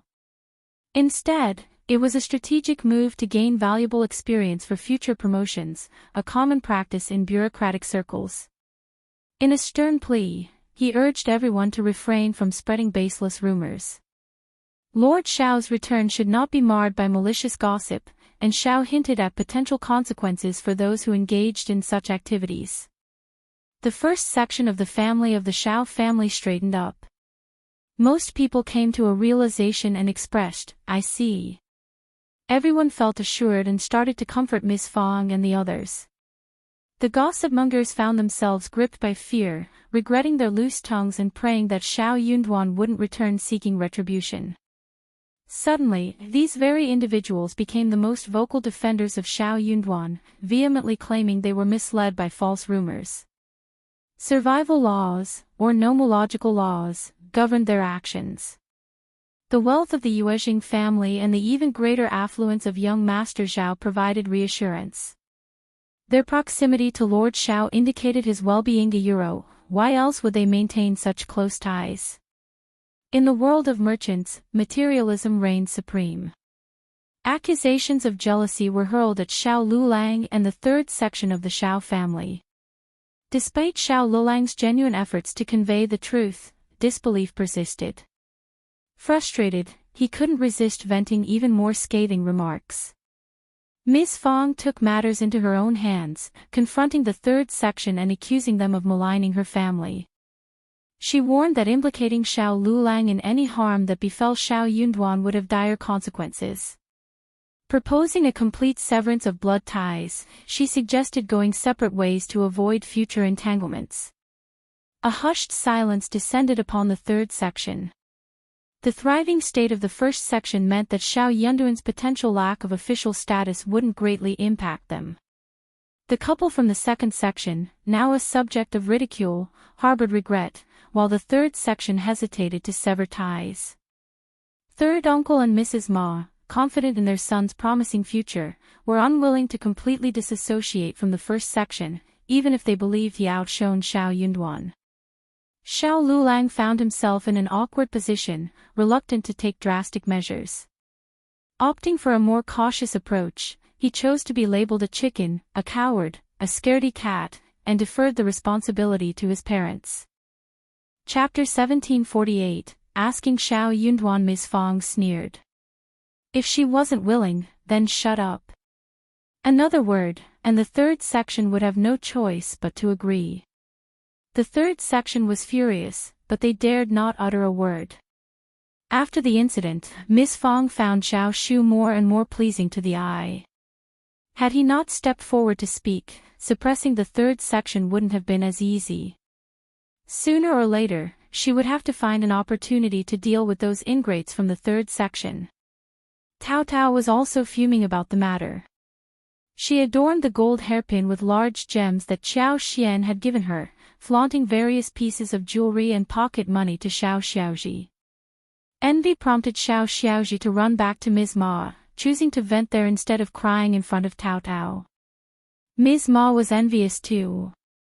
Thinking of Zhao Shu only fueled Ms. Ma's frustration. If her daughter were to marry Zhao Shu, even as a concubine, had be so wealthy that Tao Tao wouldn't get the chance to flaunt. However, Ms. Ma also realized that it was just wishful thinking. Her son was destined for a high-ranking official position. How could her daughter be a concubine? She had to be the first wife. Ms. Ma comforted Xiao Xiaoji, assuring her that when her brother became an official, he would find her a wealthy family, better than Tao Tao's. Xiao Xiaoji continued to cry, feeling a mix of resentment and anticipation. She hoped her brother would attain official status soon, making her an official's daughter too. Bitterly, she pondered her Euro, how many more years could she wait? Why wasn't her brother becoming a recommended man, an advanced scholar, or an official sooner? If he failed to become an intermediate recommended man this year, would he have to wait another 3 years?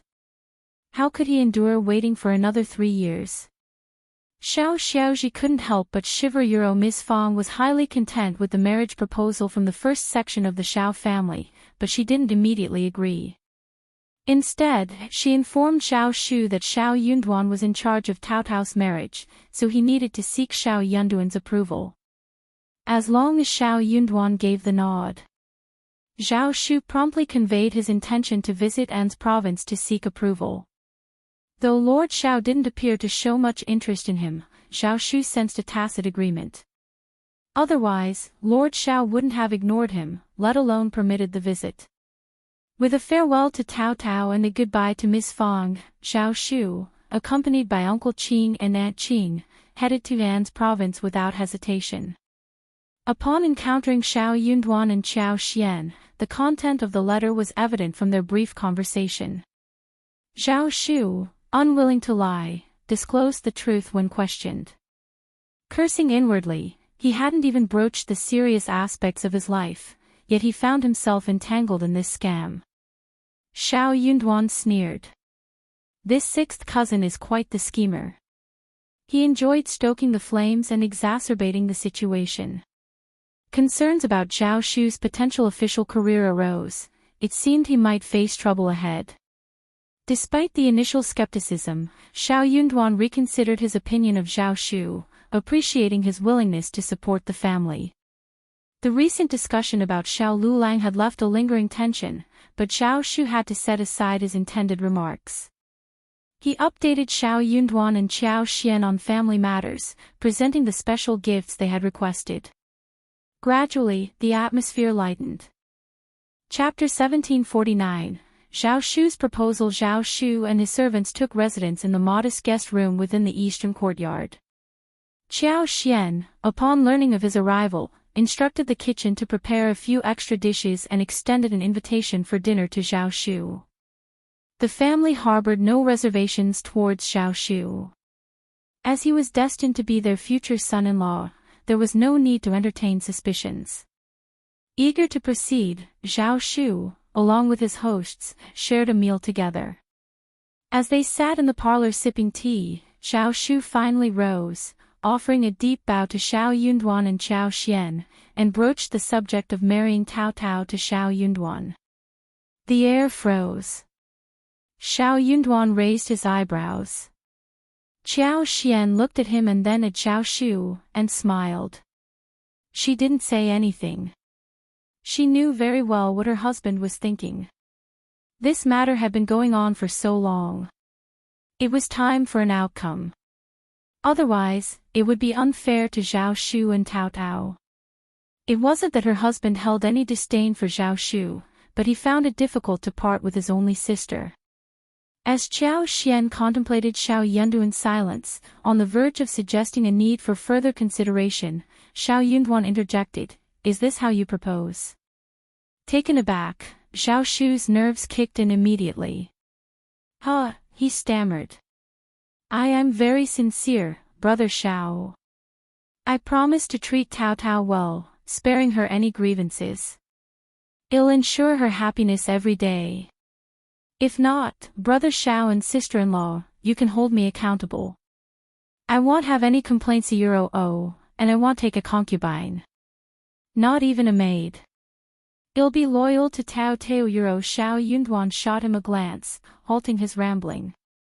Elder brother Xiao unable to contain herself, Xiao Xian let out a snicker. This brother-in-law truly lacked any temper.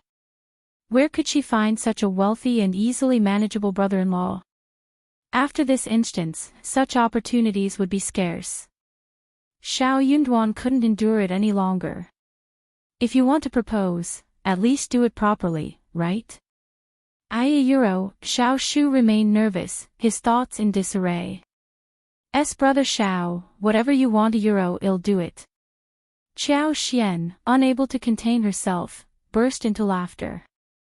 Young Master Zhao, find a matchmaker to discuss this with our family. We lack nothing. Tao Tao is our only girl, and we can't bear to see her suffer. Xiao Yunduan shot his wife a glance, knowing she understood his intentions, unlike Zhao Shu, who seemed oblivious. Ecstatic, Zhao Shu's eyes lit up. Really? Feeling a bit foolish, Xiao Yunduan threw him a look. Suppressing her laughter, Xiao Xian said, "Certainly true. Remember your promises to Dai treat Tao Tao well and spare her any suffering." Zhao Shu's grin reached from ear to ear. He nodded vigorously. No worries, no worries. Sister-in-law, Brother Xiao, rest assured. I'll treat Tao Tao well, I swear. No need to swear. Well, judge by your actions. If you disappoint Tao Tao, we won't let you off. Since you're genuinely interested, go and formally propose. Whether she accepts is up to Tao Tao. Zhao Shu continued nodding with a wide smile. Yes, yes, yes. Thank you, Brother Xiao, sister-in-law, for making my wish come true, hee hee. Chapter 1750, consider it an agreement certainly, Tao Tao would be willing. She liked Zhao Shu too, and their exchanged glances spoke volumes, despite their lack of physical intimacy. Tao Tao's blushes during their conversations were telling, and she had graciously accepted the thoughtful and expensive gift he gave her. While the gifts weren't exclusively for Tao Tao, hers was particularly lavish and considerate. If it were intended for her alone, she might have hesitated. In return, Tao Tao had gifted him with various food specialties. Although he secretly desired items like a handkerchief or pouch, he refrained from asking, understanding that such gifts were not easily given by girls. Her restrained nature only deepened his admiration. Even Aunt Qing and Uncle Qing praised her for understanding boundaries. Once engaged, they would be family, eliminating the need for such reservations. If he expressed his desire for a handkerchief or a sachet, would Tao Tao willingly provide them? He had carefully chosen many gifts for her, investing considerable effort. Surely, Tao Tao would appreciate them. Not only could he freely exchange gifts with her, but they would also have the opportunity to converse privately. Perhaps, he could even touch her Hansiyuro. Surely, Tao Tao wouldn't object, right? The more Zhao Shu dwelled on these thoughts, the more delightful they became. He couldn't help but break into a foolish, happy laugh. His expression was too obvious. Xiao Yunduan raised his eyebrows and got very angry. Qiao Xian coughed and said to Zhao Shu, "Young Master Zhao, you must be tired from the journey. Go back and rest." All right. I won't disturb your rest. Don't worry, elder brother Xiao and sister-in-law. I'll get some matchmaker to propose tomorrow. With a smile, he added, "I'll go too." Qiao Xian found it funny, thinking that he was not tired at all. Zhao Shu left happily. His feet felt light, as if he was floating in the air, feeling refreshed. What he had pondered for so long was finally materializing. After a prolonged period of weighing pros and cons, he could finally find solace. The weather was truly splendid. The moon shone brightly, and the stars scattered across the sky. Upon Zhao Shu's departure, Qiao Xian couldn't contain her laughter. She cast a playful glance at Xiao Yunduan and remarked with a smile, "From now on, you ought to treat young Master Zhao even better. After all, we're family." Xiao Yunduan sighed and took hold of Qiao Xian's hands. Reflecting on the swift passage of time, he mused, "Tao Tao, in my mind, remains petite and young. I never expected her to be betrothed so swiftly. I hope Zhao Shu keeps his word and treats her well." Qiao Xian smiled gently. Young Master Zhao seems genuinely caring. Our Tao Tao is a wonderful girl, and their future should be bright. Moreover, with my husband by their side, there will be an added layer of protection. Rejuvenated, Xiao Yunduan smiled at Qiao Xian. For the sake of my wife, our children, and our family, I must persevere a euro at the very least. He needed to continue his official duties. Accumulate experience and merits, secure a higher position before contemplating other plans. Qiao Xian chimed in. It's not as dire as it seems. Even if my husband were to retire from officialdom, with our current wealth, no one could intimidate us.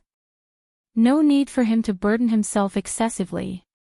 Xiao Yunduan laughed, drew Qiao Xian close, and planted a gentle kiss on her. "I know what I'm doing. Don't fret, my heart will acquire." The two shared a smile, and Qiao Xian's heart softened as she nestled into his embrace. Time flew by swiftly.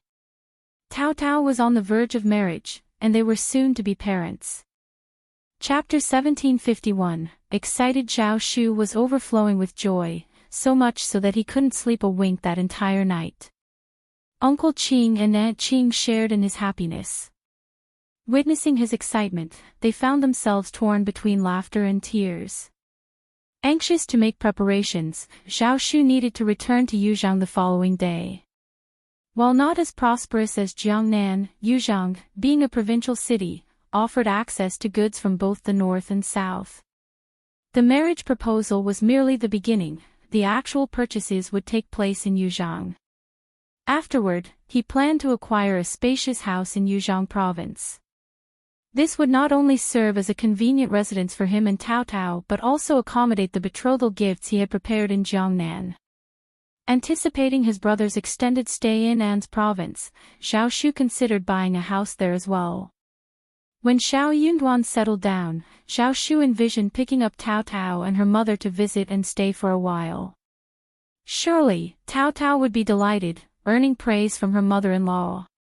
Amidst his joyous planning, Zhao Shu overlooked the fact that his future mother-in-law was the Lord's biological Sonayuro, an official in An's province. It only made sense to stay with his biological son, not in a house bought by his son-in-law. Xiao Xian advised Zhao Shu to rest for a couple of days before departing, and Xiao Yunduan shared a few words with him. While Zhao Shu was eager, he realized he was fatigued from the lengthy journey. Besides, given the care shown by fifth brother and fifth sister-in-law, he decided to grant them some face. Indeed, young Master Zhao was taking a proactive approach, having already adjusted his way of addressing Xiao Yunduan and Xiao Xian as fifth brother and fifth sister-in-law. Xiao Yunduan was momentarily surprised by the change, but he neither corrected nor offered any suggestions. Instead, he silently consented. Feeling increasingly self-assured, Zhao Shu's self-importance grew. Xiao Xian chuckled inwardly. This Zhao Shu was truly entertaining. Having spent 2 days in An's province, Zhao Shu embarked on his journey to Yuzhang, serving as a messenger for Xiao Yunduan and Xiao Xian. Ecstatic, Zhao Shu set off without the accompaniment of Aunt Qing and Uncle Qing. They watched with smiles, sighing with relief. Young master's marriage is finally settled. Shortly before the new year, the clan leader sent a letter urging Zhao Shu's swift return to Euro, for no reason other than his impending marriage. Since Zhao Shu's adoption, numerous individuals within the clan eyed his marriage prospects. The threshold of the clan leader's family was nearly worn down. The clan, relatives, and friends were all fervently eager to share potential matches for Zhao Shu. After all, the wealth of Zhao Shu's family, bereft of direct elders, was immense. Just the 100,000 mu of mulberry fields alone generated an annual income of 700,000 to 800,000 taels of silver, a staggering wealth that many dared not imagine. Success in marrying into the family would make the in-law family Zhao Shu's closest relative and elder. This opportunity promised newfound prosperity, tempting many. The patriarch's daughter-in-law, faced with the realization that her maternal family lacked a suitable girl for marriage, was on the brink of despair. She had missed a golden opportunity and was determined to rectify it.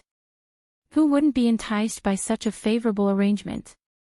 Now, with nothing else to occupy her thoughts, the patriarch's daughter-in-law resolved to assist anyone willing to offer sufficient benefits. Chapter 1752. Dumbfounded, she accused Zhao Shu of being overly petty. In a logical sense, Zhao Shu had adopted the patriarch's late younger brother, making the patriarch's family his elders. Therefore, it was only fair for him to delegate responsibilities to manage his business. However, Zhao Shu remained adamant, even resisting the pressure from the clan. He hadn't returned, making it inappropriate to press the matter further.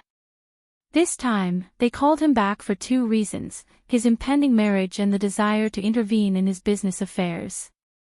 Even if they had parted ways, they were still his elders. When the time came to reprimand him, he would have to show some deference. The Zhao family clan buzzed with activity, resembling a revolving door or a game of musical chairs. The patriarch's wife assumed an air of importance, as if she held Zhao Shu's family matters in her grasp. Upon Zhao Shu's return, his eyes gleamed upon hearing the patriarch and his wife discussing the marriage.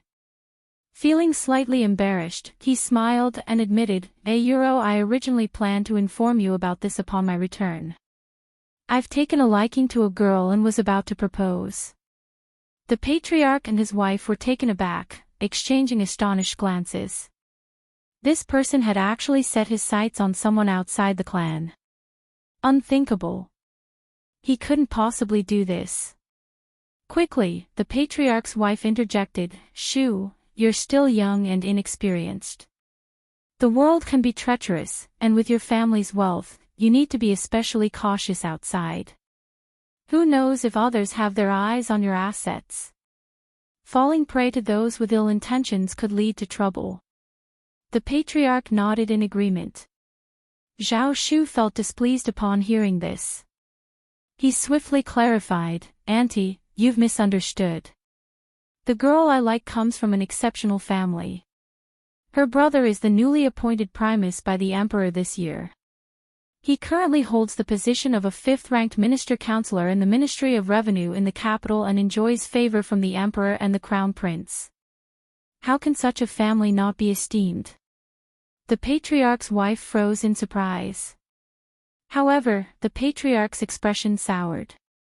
Did that girl personally confirm this? Something doesn't add up.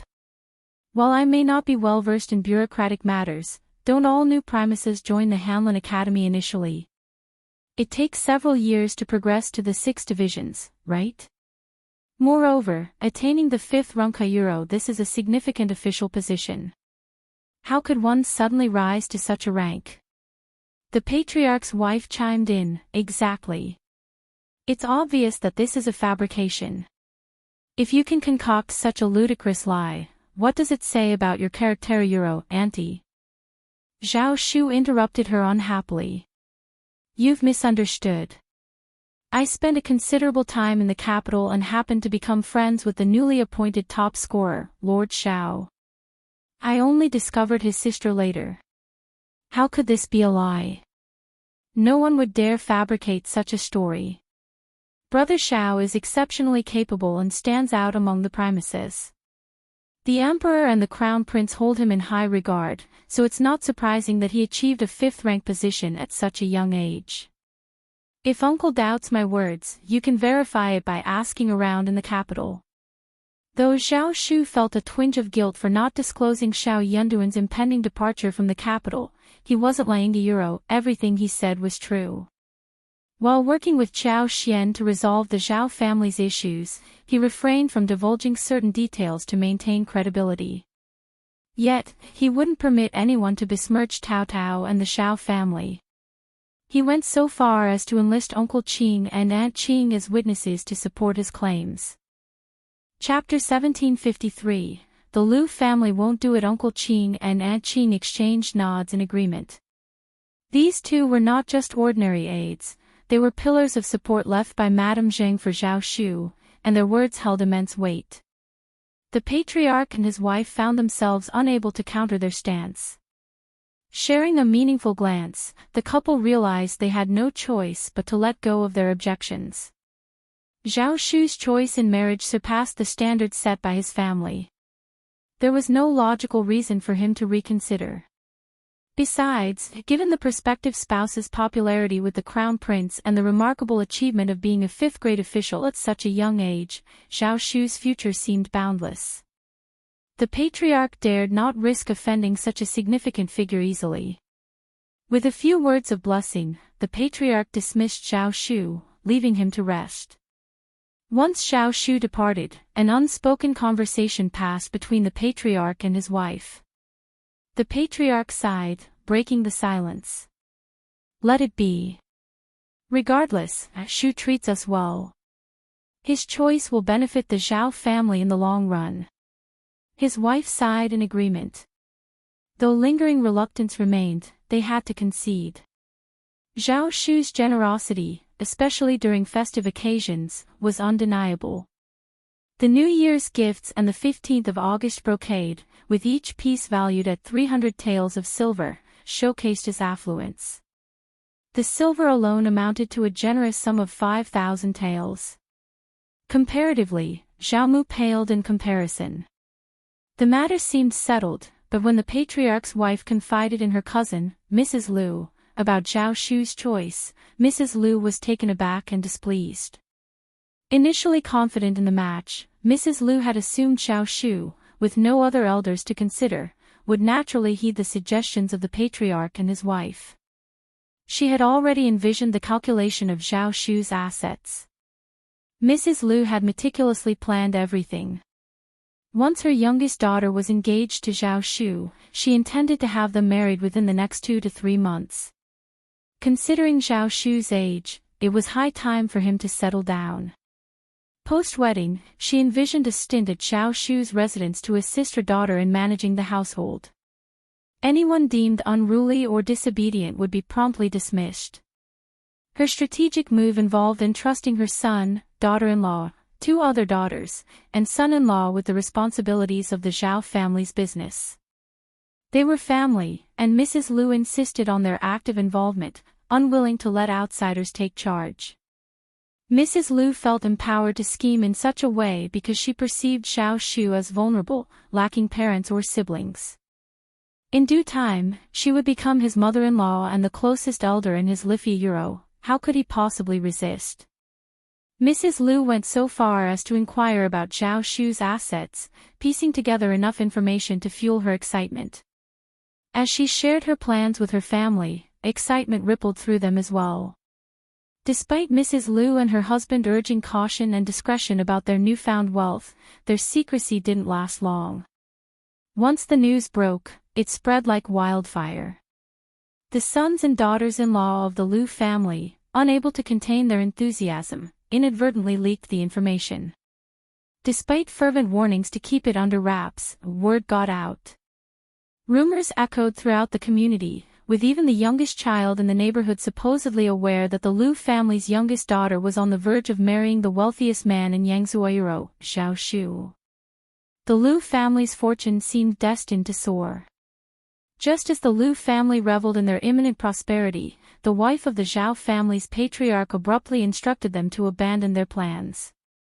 Letting go of such aspirations proved to be an unbearable task for the Liu family. Chapter 1754.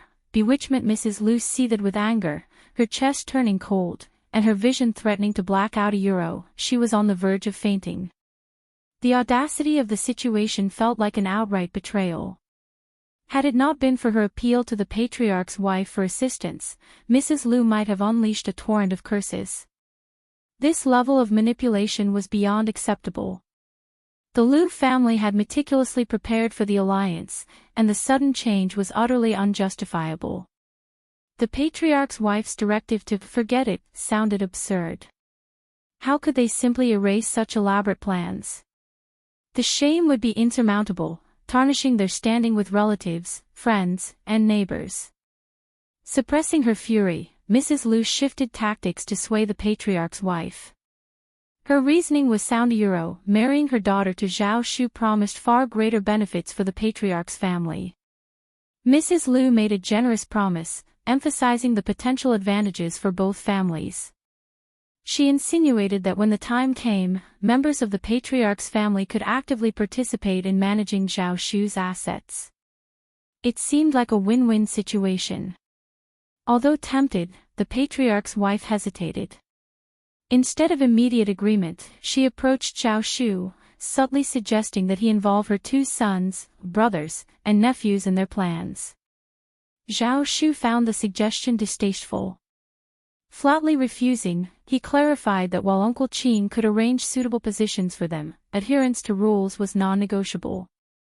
Not everyone could become a manager, let alone assume a chief managerial role right from the start. Even if they contributed, their progress would align with the natural course of their abilities. While Zhao Shu wasn't deeply involved, he adhered to the principles instilled by his mother, Madame Zheng. This approach mirrored the rules governing the businesses under his control and those of the Zheng family in the past. Unyielding in his commitment, he refused to compromise for anyone. This stance deeply displeased the patriarch's wife.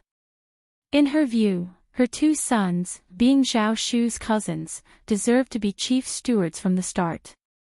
How could Xiao Shu audaciously delegate such responsibilities to his subordinates? As for her brothers and nephews from her maternal family, she knew their disposition well.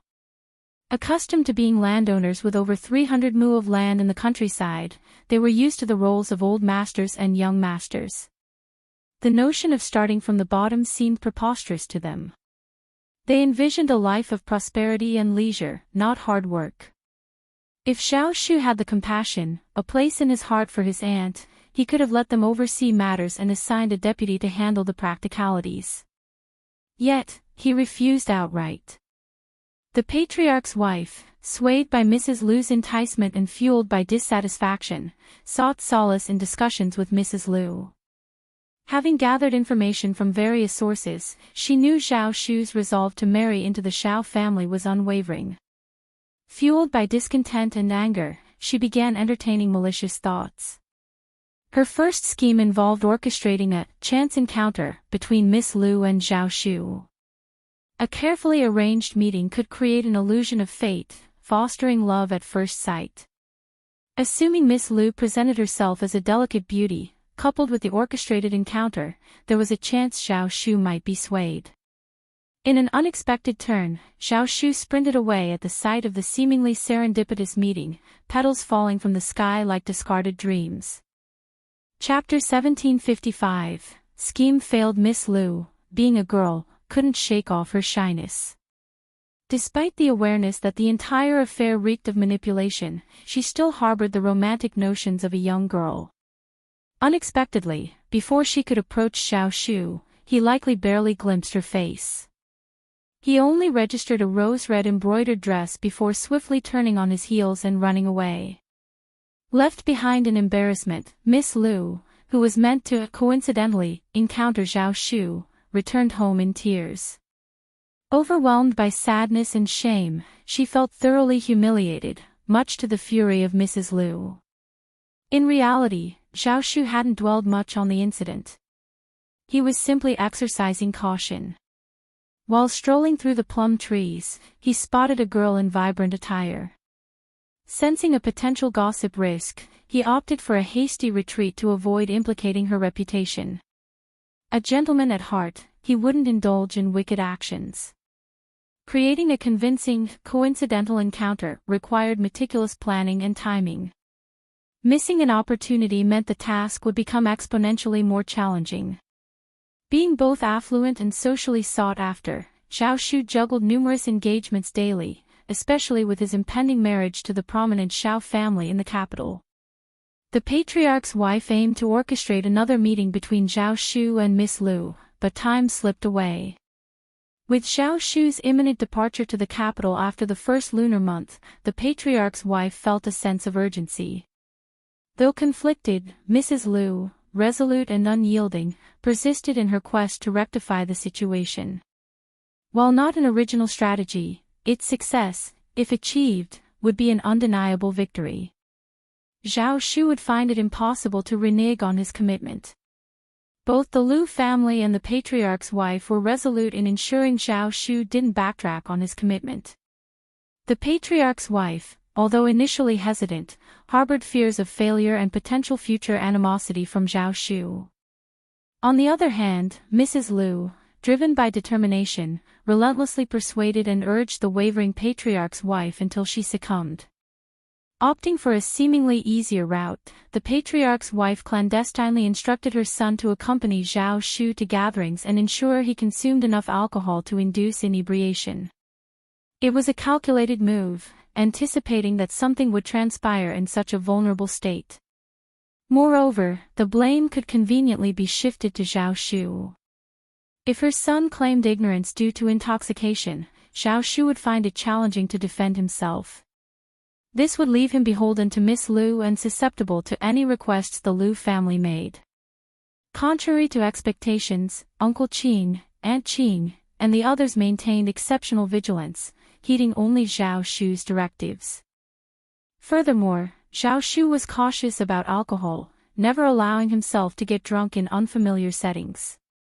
His mother, Madame Zheng, had instilled in him the risks involved, particularly in their line of business, where one couldn't afford to be inebriated and prone to potential manipulations.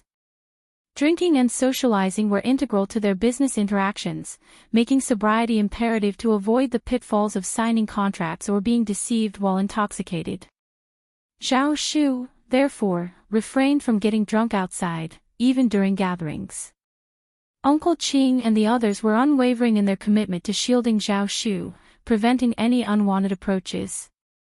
As the spring festival drew to a close, the patriarch's wife and Mrs. Liu found themselves without an opportunity to execute their plan. Chapter 1756, Zhao Shu won't go. The patriarch's wife sighed.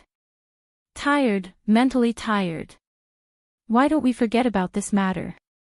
She didn't have much confidence after failing for so long. However, Mrs. Liu wasn't willing. She was also distraught and depressed, but at the thought that she could have a fortune if she worked harder, she felt that she could do it again. Mrs. Liu's family was having a banquet. As the patriarch's wife, she asked her two sons to go and bring Zhao Shu along. But Zhao Shu refused to go no matter what. With utmost transparency, Zhao Shu addressed his two cousins. I've heard numerous baseless rumors about my supposed intention to marry Miss Liu. It's absolute nonsense.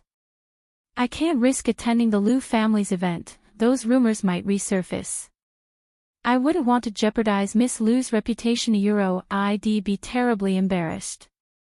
While Zhao Shu believed the matter wouldn't significantly impact him, given his impending marriage, the widespread news of his union with the Xiao family served as a countermeasure to suppress rumors circulating in the Liu family. Despite the geographical distance between the Liu family and the Zhao family, the rumors managed to infiltrate Zhao Shu's domain, necessitating his caution. Zhao Shu's rationale resonated with practicality. Faced with such a situation, avoiding potential suspicions became a logical choice. The patriarch's two sons sighed inwardly, recognizing their mother's plot. While they harbored dissenting opinions, their mother kept them in the dark about her intentions. They felt compelled to feign ignorance and refrained from broaching the subject proactively. Involving reputations and delicacy, this matter demanded discretion. Whether Zhao Shu or Miss Liu, their personal matters should remain private. Despite the sons' subtle objections, their mother seemingly feigned ignorance, coercing them into bringing Zhao Shu to the Liu family event. Reluctantly, they acquiesced to her insistence.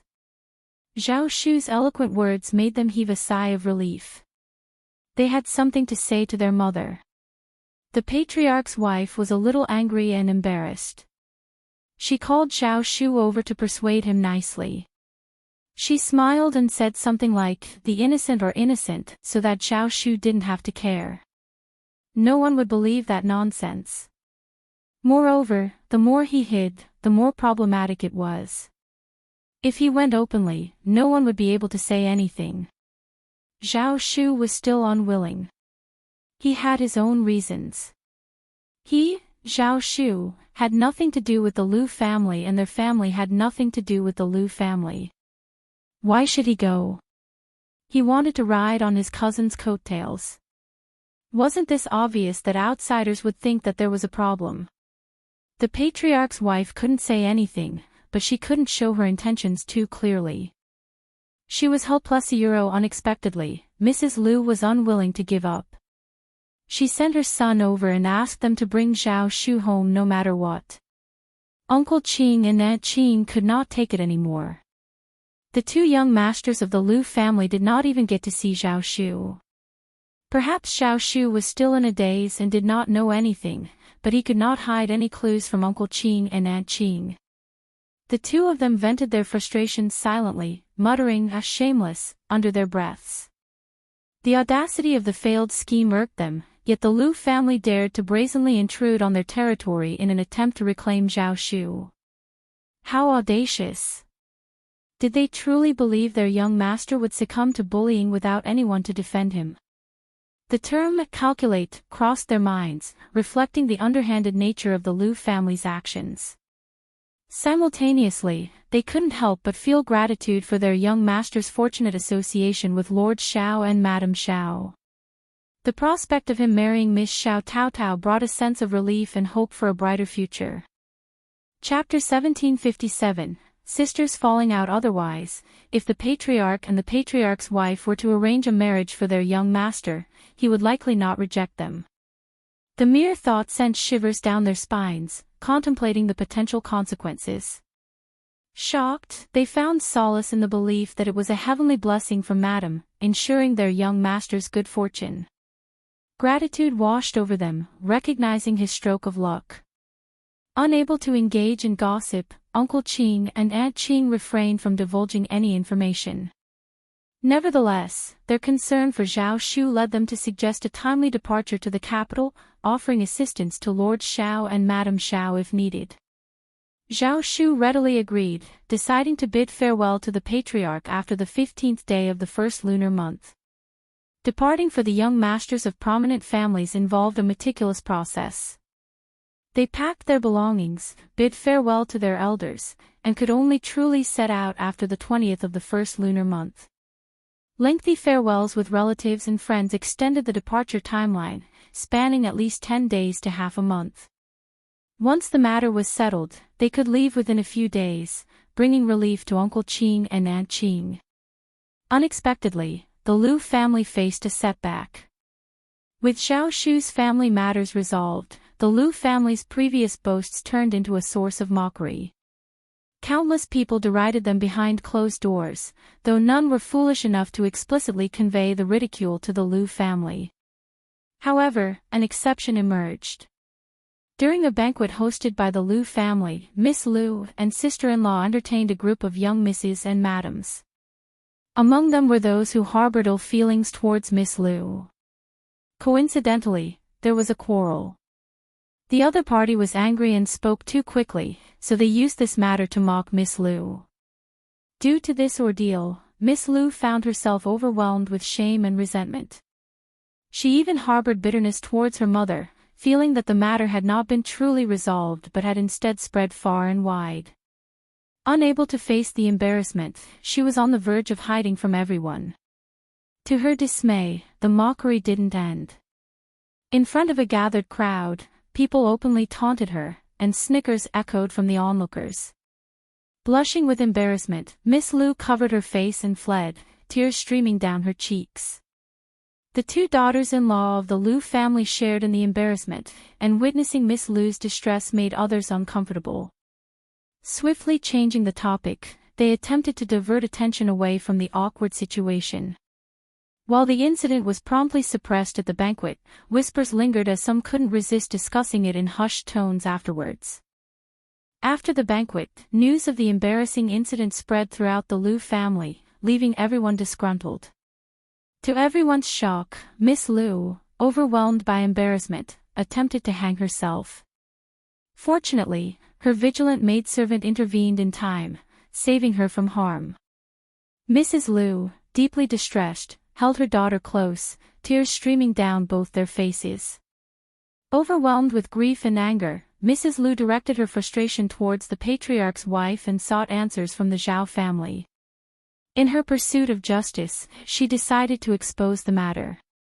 Exasperation fueled a heated argument between the patriarch's wife and Mrs. Liu, resulting in an irreparable rift in the relationship between the cousins. Mrs. Liu, fueled by resentment and an unwavering determination, refused to back down. The thwarted outcome with the patriarch's wife only intensified her resolve. At this point, retreating would mean forfeiting everything. She believed that by pressing forward, there might still be a chance. The commotion extended to the Zhao family clan, eliciting the patriarch's ire. Frustrated, he vented his complaints to his wife, realizing that the matter needed resolution. Summoned amidst the chaos, Zhao Shu arrived, wearing a perplexed expression. Mrs. Liu, however, didn't want to strain her relationship with him. She refrained from holding on to him, seeking a more diplomatic approach to address the unfolding situation. Chapter 1758, Anyway, no Mrs. Liu, however, continued to insist, pressuring the patriarch's wife and claiming that she had been promised Zhao Shu for her youngest daughter. This rumor had already spread, tarnishing her daughter's reputation, and now the Zhao family was demanded to provide an explanation. She hinted strongly that Zhao Shu was intended for her daughter's hand in marriage. Zhao Shu's expression darkened. The patriarch's wife, caught off guard by the unfolding situation, was filled with regret. Despite Mrs. Lu's accusations, she vehemently denied any such promise. Zhao Shu could clarify that while he might have entertained the idea in the past, no formal steps like proposing or exchanging birth dates had taken place. It wasn't a valid commitment. Mrs. Lu persisted, trusting the relationship between her and Madame Zhao, cousins with a supposedly strong bond. She accused Madame Zhao of betrayal, claiming her daughter's tragic fate was a result of deception. An explanation was demanded. The elders of the Zhao clan disapproved, casting judgmental looks at the patriarch and his wife. The gravity of the situation threatened the family's reputation. As tension escalated, the patriarch silently cursed, realizing the potential consequences. If a death were associated with this dispute, his position as patriarch might be jeopardized. Mrs. Lu remained relentless, pushing the boundaries dangerously. In truth, the Lu family held the incorrect stance, and the patriarch's wife had made a grave error in her hastiness. Had the patriarch's wife not been so quick to make promises without verifying the facts, the Lu family would have remained silent. The blame rested on her for pursuing a faulty narrative. Some believe that when Zhao Shu returned and clarified his existing commitment to another family, the patriarch's wife should have decisively quashed any aspirations the Lu family harbored. Yet, unbeknownst to many, she was hatching a covert plot against Mrs. Lu. It's a small community. Did they truly believe their schemes would go unnoticed? The public merely played ignorant. In the end, their machinations backfired, and they ended up causing harm to themselves. These two individuals were far from virtuous, but dwelling on that was futile. The immediate concern was resolving the issue and pacifying the Lu family. Within the Zhao clan, there were those who reveled in Zhao Shu's misfortune, eagerly anticipating his downfall out of sheer jealousy. Zhao Shu's affluent background, coupled with his lack of familial restrictions, fueled envy and resentment. These onlookers couldn't wait for his fortunes to take a turn for the worse. Hence, taking a diplomatic approach, they suggested Zhao Shu marry Miss Lu. After all, he wasn't bound to the Zhao family through engagement, making it a family matter that required respect for the elders and their priorities. Given Lord Zhao's refined education, it was presumed he'd comprehend the situation. Numerous heads nodded in agreement.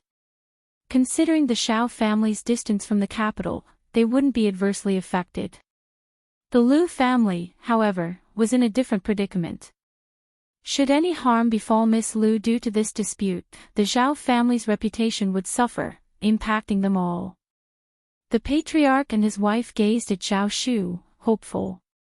Mrs. Lu, even more self-satisfied, declared it as the optimal solution. She lavished praise on her daughter, extolling her virtues, sensibility, intelligence, and beauty. Once married into the Zhao family, she promised, Miss Lu would dutifully care for her elders, tend to her husband, and raise her children with utmost dedication. Mrs. Lu confidently envisioned her daughter becoming the ideal daughter-in-law for the Zhao family. Chapter 1759, Not giving any face. Infuriated, Zhao Shu vented his anger, scolding the Zhao family relentlessly. He made it clear marriage to a girl from the Lu family was out of the question. His commitment lay with the Zhao family, and he was adamant about reporting to the patriarch and formalizing the betrothal. No other family would be part of his matrimonial plans. He wouldn't let anyone undermine this decision. He viewed his marriage seriously and was prepared to face any legal battle or financial strain that arose from this dispute. Compromise was not an option. Defying all odds, he asserted, let them try if they have the audacity. Frustrated at the absurdity of treating his marriage as a jest, Zhao Shu declared he'd start his own family if the Zhao family held such a stance. As Zhao Shu cursed, Mrs. Lu's face fluctuated between red and white. Panic seized many members of the Zhao family as they attempted to pacify him. How could they utter such words? The Zhao family had no reason to dislike him. His generosity during the new year, showering elders' families with gifts exceeding 1,000 taels, was a testament to his affluence. The family could live comfortably for a year with just his New Year's offerings. No matter who opposed him, the god of fortune seemed to favor him. Rich, influential, and well-connected, Zhao Shu was beyond the Zhao family's control unless he willingly yielded. Mrs. Liu, humiliated and desperate, resorted to threatening her daughter's life once more. Unfazed, Zhao Shu sneered and retorted, "How is that my problem? I don't even know you. Find whoever you want. I couldn't care less." Mrs. Liu nearly fainted from the intensity of her anger. The patriarch and his wife wore expressions of extreme displeasure. Zhao Shu showed no regard for their authority. Observing their evident fury, Zhao Shu took a measure of satisfaction. His substantial wealth, though disposable, wouldn't be spent on tolerating their bullying. Despite belonging to the same clan, he drew a line at being coerced into unwanted commitments. He asserted firmly, "Let's be clear, I won't marry this girl, no matter which family she belongs to. Who dared to scheme behind my back, and how did you bring her here? Sort out sending her back." His words aimed solely to repel and disgust them. Mrs. Liu, infuriated, nearly spewed blood as she scolded the patriarch's wife for implicating her in the responsibility. The two women engaged in a heated argument, teetering on the verge of physical confrontation if not for the onlookers. Unyielding, Zhao Shu held his ground, and Mrs. Liu clung to the patriarch's wife, almost driving her to insanity.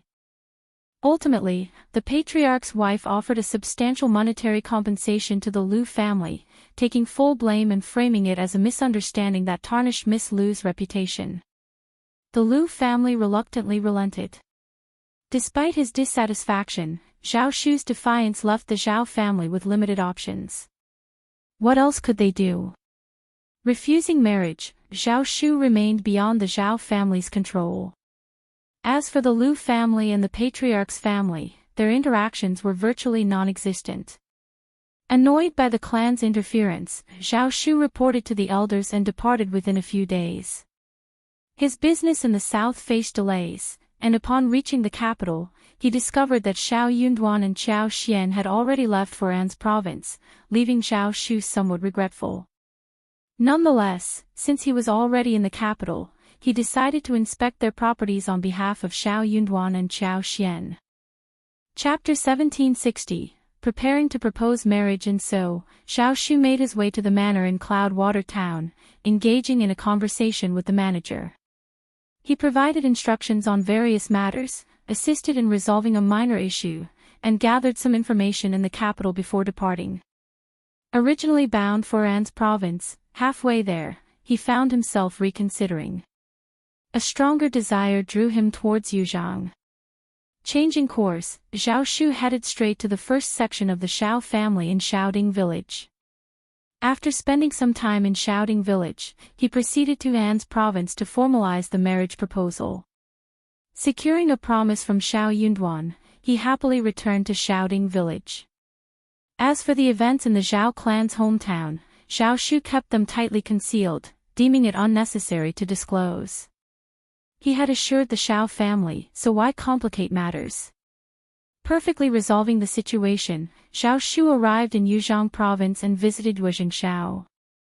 Brimming with pride, he shared the news of his impending daughter-in-law, receiving blessings from Yuezhengshao, who even accompanied him for city shopping. They even invited a matchmaker from the provincial city. Overflowing with gratitude, Zhao Shu praised Yuezhengshao as a good man, offering his assistance in the future. Yuezhengshao couldn't help but chuckle, finding Zhao Shu's enthusiasm amusing. Little did he know, Zhao Shu harbored a hint of guilt towards him. Preferring Tao Tao, Zhao Shu perceived Yuezhengshao, close to the Xiao family, as a potential rival. Misunderstandings fueled his suspicion, only to realize later that he had misjudged. Although unknown to others, he carried the weight of this self-aware guilt, feeling he had let Yuezhengshao down. If Yue Jingshao knew what he was thinking, he would be caught between laughter and tears. Tao Tao was a good girl, and if the two families got married, they would be closer to the Shao family. Yue Jingshao had such a thought, but he soon gave it up. The daughter-in-law of a big family like the Yuejing family was not someone a girl like Tao Tao could deal with. In contrast, Zhao Shu's family dynamics were simpler, making him a more suitable match. With everything prepared, Zhao Shu led his men to Heshan County, where they stayed at an inn. Aunt Qing was entrusted with delivering Shao Yunduan's letter to the Shao family, outlining his opinions on the marriage. The matchmaker arrived, and Ms. Fang, overjoyed, couldn't stop smiling. She gladly accepted the proposal, and the marriage was officially arranged. Tao Tao, secretly elated, felt as if a weight had been lifted from her heart. Fifth brother and fifth sister-in-law gave their approval, indicating that she had chosen wisely. It was indeed a cause for celebration. The exchange of birth dates took place, with Aunt Qing bringing along invaluable jewelry, clothes, and precious gold and jade ornaments symbolizing auspiciousness. She personally made arrangements with the sect, paving the way for the betrothal and marriage discussions. With no direct elders in Zhao Shu's family, and the patriarch being distant, he took it upon himself to oversee the negotiations. Chapter 1761, A Fight. The prospect of having a private conversation with Tao Tao filled Zhao Shu with joy. However, he hadn't anticipated that the Shao family would stir up another commotion due to this marriage. Being the daughter of the first section of the Shao family, Tao Tao's hand in marriage had been off-limits due to Shao Yunduan's influence.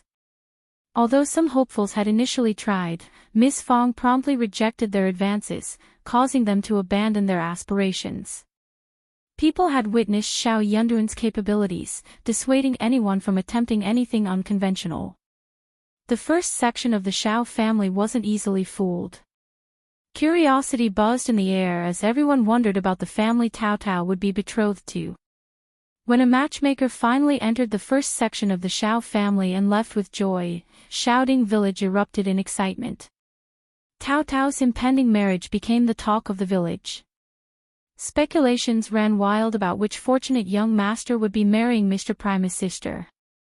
The first section of the Shao family was suddenly bustling with activity, as many came to inquire. Amidst the joy and anticipation, Ms. Fang knew what was coming. Young Master Zhao was a commendable man, and Tao Tao would surely find happiness with him. However, worries surfaced about the failed attempt of the third branch to inform Shao Xiaoji about Zhao Shu. Now aware of the situation, Ms. Ma and third uncle might cause a scene. Yet, Ms. Fang reasoned that as Tao Tao's future husband, Zhao Shu would eventually visit the Shao family. The matter couldn't be hidden, and it was, after all, a joyous occasion.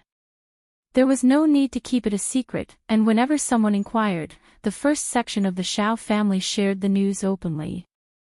When everyone heard this, they were stunned for a moment before smiling and congratulating them. Young Master Zhao had been to the first section of the family of the Shao family for so many times, and he came here whenever he had nothing to do.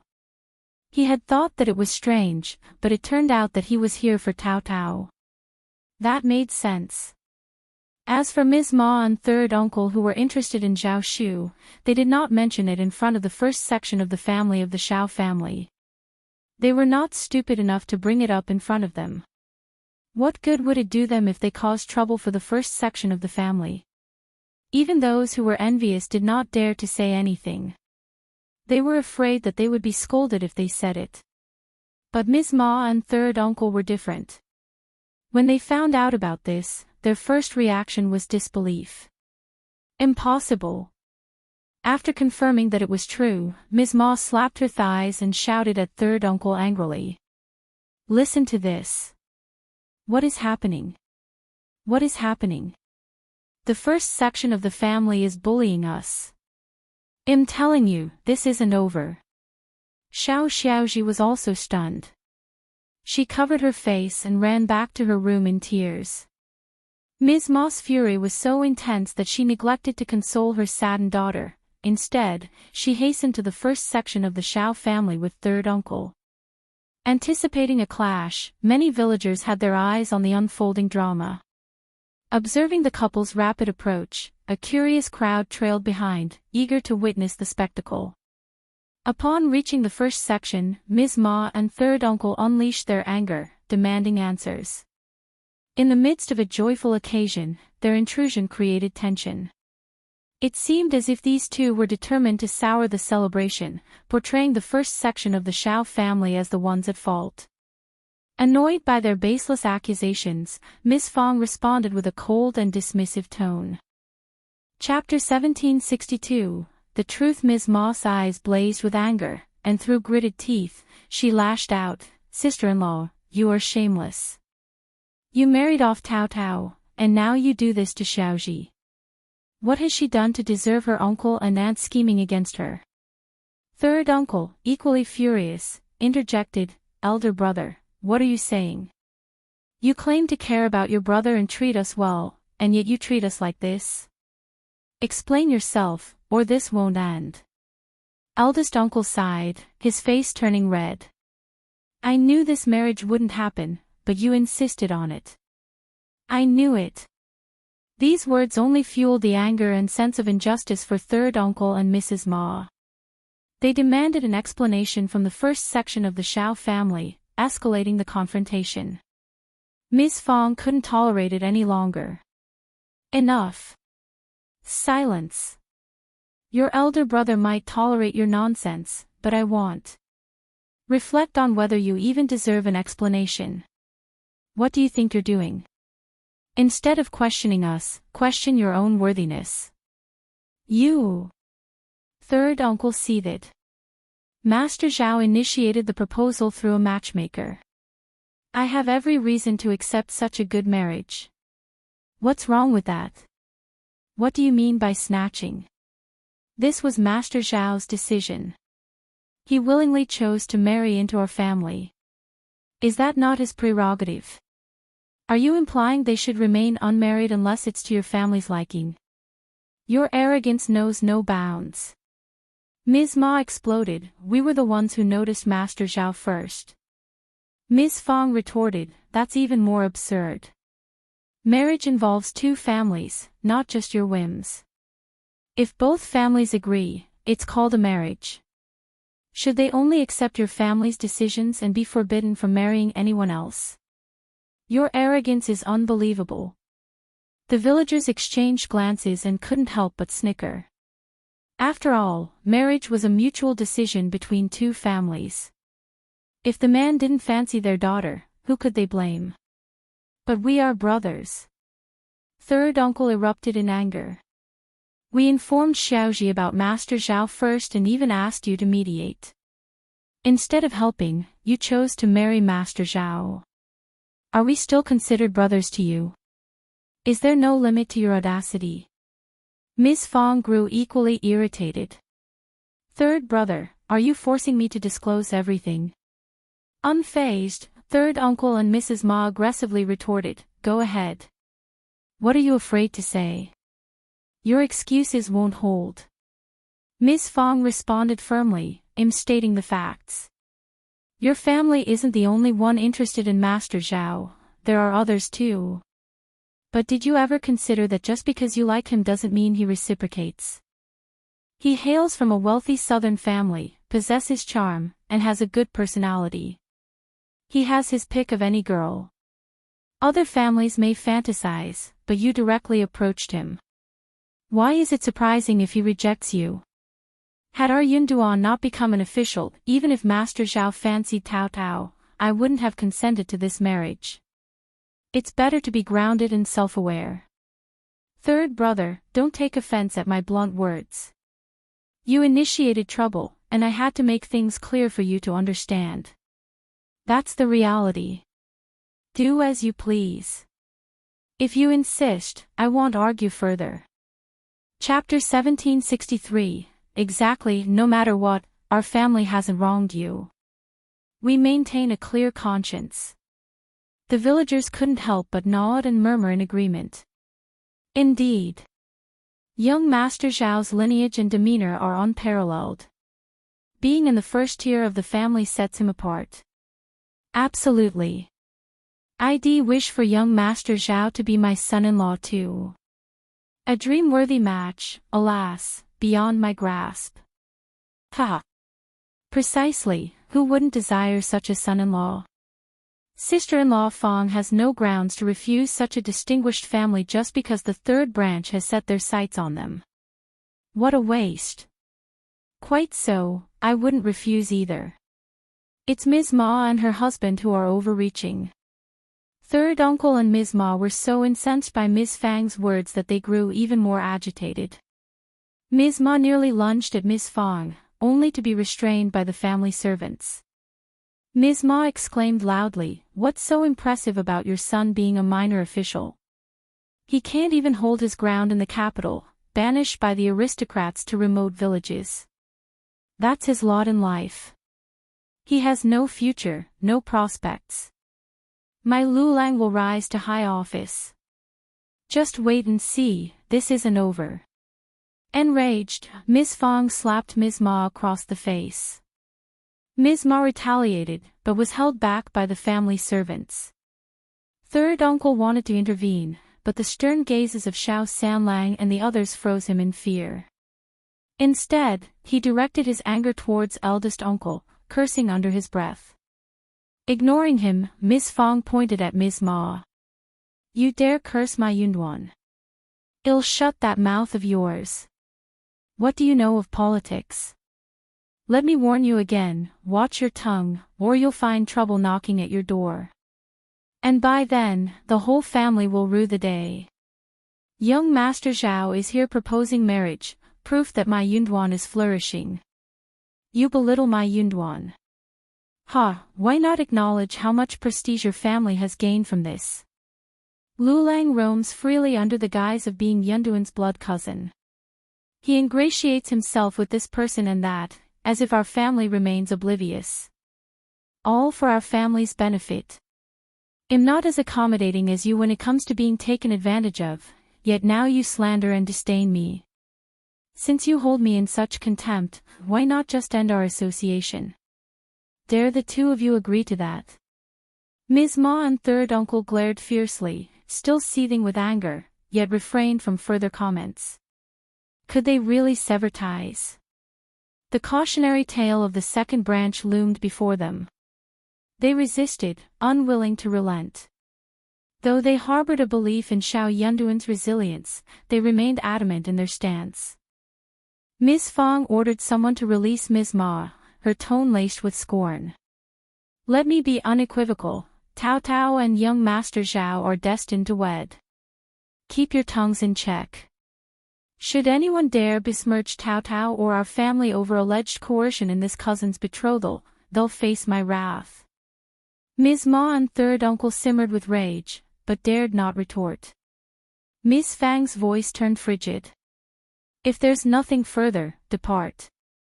Ms. Ma and her husband trembled with fury, their arrogance quelled. They muttered indistinctly before storming out, consumed by indignation. Chapter 1764.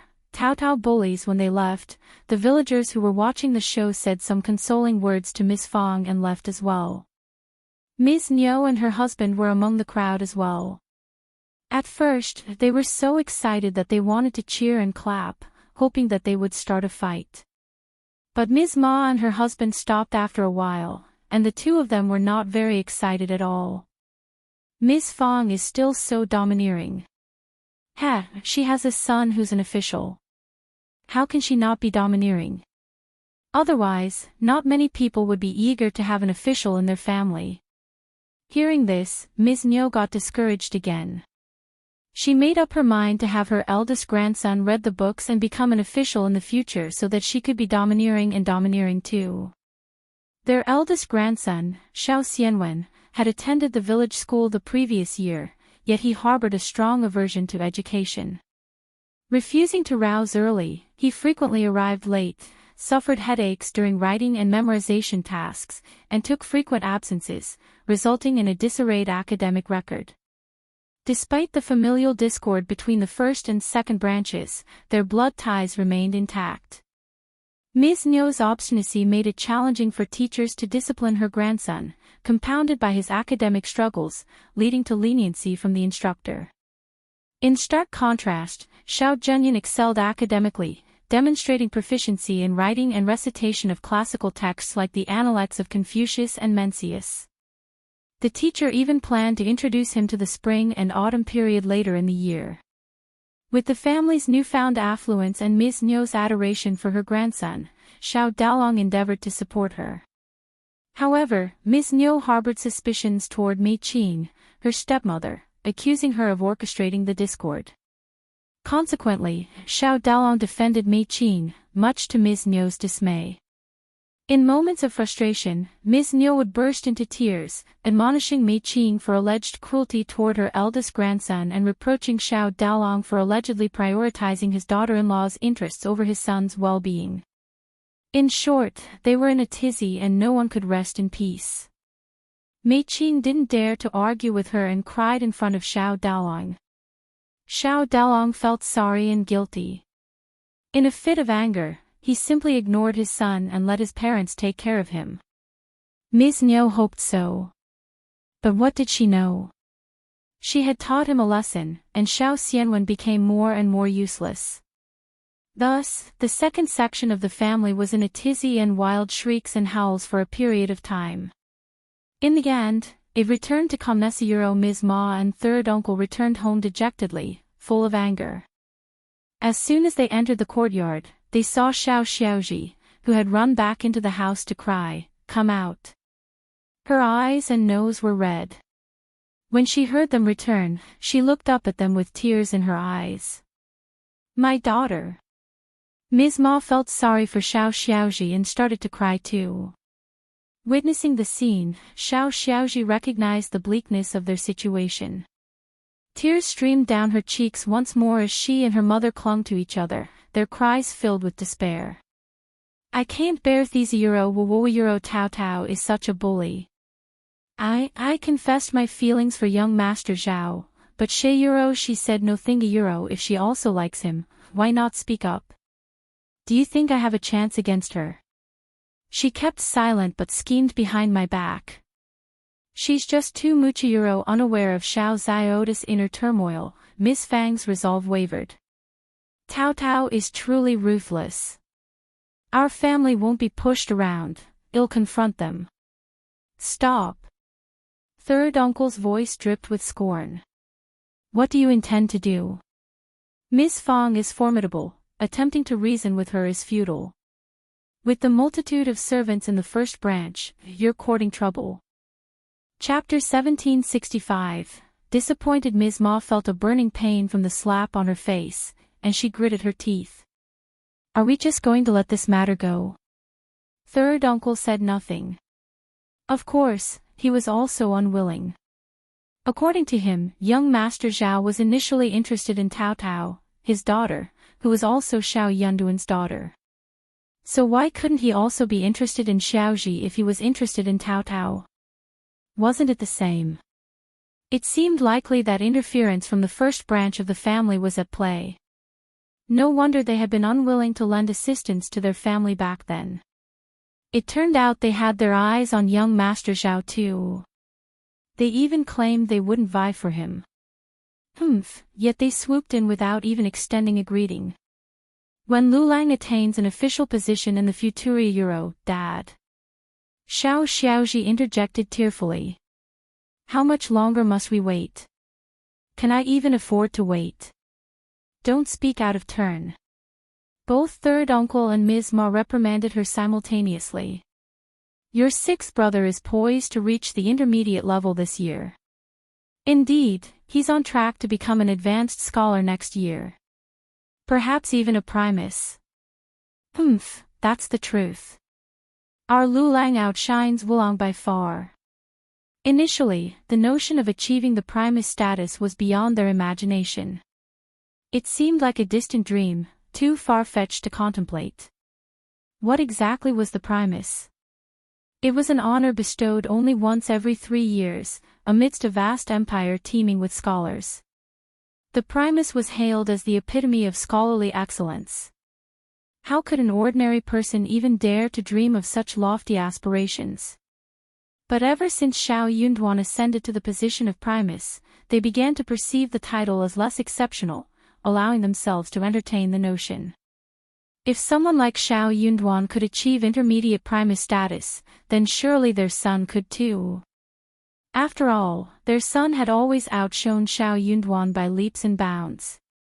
The couple had indulged in countless fantasies of their son becoming primus and the lavish lifestyle that would follow his ascent to high office. Naturally, they were dismayed when Xiao Xiaozhi expressed her grievances. However, Xiao Xiaozhi remained resolute. "I won't just let it go. Tao Tao stole my chance at marriage." It wasn't merely a matter of family background. Young Master Zhao was exceedingly handsome and dignified. His smiles radiated warmth and kindness. Xiao Xiaozhi harbored genuine affection for him. Moreover, young Master Zhao had even bestowed a smile upon her before, suggesting he held her in favorable regard. Third uncle and Ms. Ma shared her fury but felt equally powerless. When Xiao Lulang returned from the school library in the evening, the couple couldn't contain their eagerness to share the news with him. They awaited his decision with bated breath. Recently, Xiao Lulang had secluded himself in the building to study, indifferent to distractions. Upon hearing the news, he too was taken aback, feeling a pang of disappointment. He hadn't anticipated such an auspicious match to fall into Tao Tao's lap. It made sense. Xiao Yunduan now held an official position, even if it was in the modest An's province. Yet, it was still a fourth-grade prefecture euro, a distinction many never achieved in their lifetime. Young Master Zhao's decision to marry Tao Tao undoubtedly bore some relation to this. This was all too ordinary. Anyone in his position would know the obvious choice between Tao Tao and Xiaozhi. Yet, Xiaozhi was his blood sister, while Tao Tao hailed from the esteemed first branch of the family.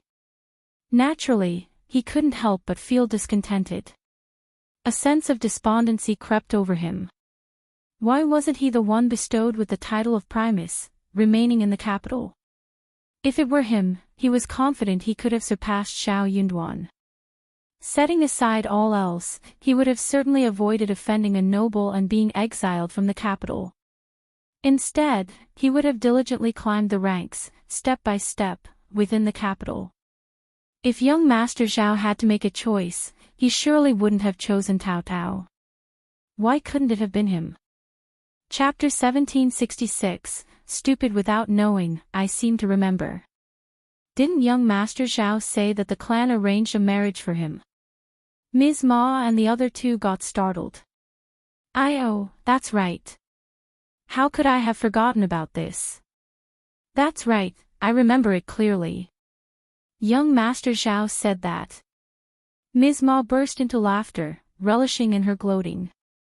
So Tao Tao is going to be young Master Zhao's concubine. How intriguing. The first branch of the family is sending their daughter to be his concubine. Humph, she's in for a rude awakening. Xiao Ziota's expression darkened as she bit her lip, her heart heavy with the revelation. She was willing to accept being a concubine. Xiao Lulang shot his mother a speechless glance, feeling a surge of disdain toward her. He despised the values upheld by such a family. They were all foolish and ignorant. Yet, he, too, was foolish and oblivious.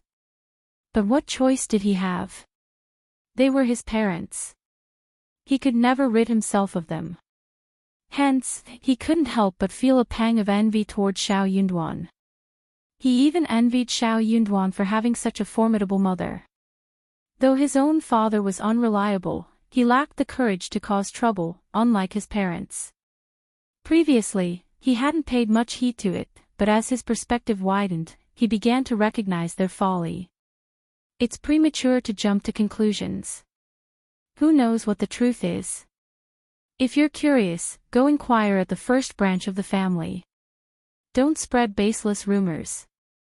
Ms. Ma bristled at his words. This isn't baseless. Why not? Don't go stirring up trouble with Aunt again. Ms. Ma snorted dismissively. Am I supposed to be afraid of her? Xiao Lulang paid her no mind as she continued her nonsensical chatter. Frowning, he interjected, forget it, there's no need to inquire further. Even if you find out, what difference will it make? Let me handle this. Xiao Zioti's tears welled up again. Sixth brother, what do you mean? Impatiently, Xiao Lulang glanced at her. Young Master Zhao and the first branch of the family have already exchanged pleasantries. Their intentions won't change. What more do you want? Our family situation isn't bad now. You can find a suitable match. Xiao Xiaoji bit her lip. But none are as good as young Master Zhao Yuro. If she hadn't been his sister by blood, Xiao Lulang would have scoffed. How many wealthy young masters like Xiao Shu existed? They were truly ambitious, daring to aspire to anything. He harbored similar aspirations, but he understood his limitations. He knew he couldn't reach for them at his current stage. Perhaps in the future Euro he'd have his chance then. Xiao Lulang's tone turned stern as he cautioned, no one in Shouting Village can aspire to marry someone like young Master Zhao. Xiao Xiaoji blurted out, if only you had achieved an official position sooner, sixth brother. Xiao Lulang's sharp gaze pierced her, causing her to instinctively retreat behind Ms. Ma, startled. She had never seen such intensity in her brother's eyes before. It made her feel a twinge of fear. Euro clasping his fists, Xiao Lulang responded calmly, nonsense. Do you think it's easy to attain the status of a recommended man or advanced scholar? It requires not just ability, but luck as well. Third uncle and Ms. Ma nodded in agreement. That's right, that's right. Wulang got lucky. That's right, how is he inferior to our Lulang? Xiao Lulang was not very happy hearing what they said. Chapter 1767, Xiao Xiaoji is also ready. Ms. Ma snorted dismissively. Am I supposed to be afraid of her? Xiao Lulang paid her no mind as she continued her nonsensical chatter. Frowning, he interjected, forget it, there's no need to inquire further. Even if you find out, what difference will it make? Let me handle this. Xiao Zioti's tears welled up again. Sixth brother, what do you mean? Impatiently, Xiao Lulang glanced at her. Young Master Zhao and the first branch of the family have already exchanged pleasantries. Their intentions won't change. What more do you want? Our family situation isn't bad now. You can find a suitable match. Xiao Xiaoji bit her lip. But none are as good as young Master Zhao Yuro. If she hadn't been his sister by blood, Xiao Lulang would have scoffed. How many wealthy young masters like Xiao Shu existed? They were truly ambitious, daring to aspire to anything. He harbored similar aspirations, but he understood his limitations. He knew he couldn't reach for them at his current stage. Perhaps in the future Euro he'd have his chance then. Xiao Lulang's tone turned stern as he cautioned, no one in Shouting Village can aspire to marry someone like young Master Zhao. Xiao Xiaoji blurted out, if only you had achieved an official position sooner, sixth brother. Xiao Lulang's sharp gaze pierced her, causing her to instinctively retreat behind Ms. Ma, startled. She had never seen such intensity in her brother's eyes before. It made her feel a twinge of fear. Euro clasping his fists, Xiao Lulang responded calmly, nonsense. Do you think it's easy to attain the status of a recommended man or advanced scholar? It requires not just ability, but luck as well. Third uncle and Ms. Ma nodded in agreement. Seeing their reactions, Xiao Lulang realized it was futile to continue. He grew even more impatient and despondent. What kind of family did he have? None of them understood. Though he had contemplated distancing himself from them, he feared they might act recklessly, so he patiently explained his thoughts. It took some time, but eventually third uncle and the others grasped his perspective. However, Xiao Xiaoji remained unconvinced. To her, the first branch of the family had initially let them down and owed them. What difference would it make to cause a stir? Even if they did, their frustration would remain unresolved. As for the benefits, they were owed to them. Xiao Lulang sighed inwardly. Clearly, this tactic worked on them. Why had he wasted so much effort explaining before? With a cold demeanor, Xiao Lulang retreated to his room, sneering at their compliance. They were quick to heed him now, weren't they? That night, Xiao Lulang visited the first section of the family. Each time he ventured there, the opulence of the first branch irked him, but he had grown accustomed to masking his emotions. First, he offered apologies on behalf of his parents. Then, he adopted a diplomatic approach. Given their close familial ties, wasn't it understandable for his parents in Xiaoji to feel hurt and resentful, especially since Tao Tao was the one who had initially disclosed the matter to Xiaoji but failed to follow through?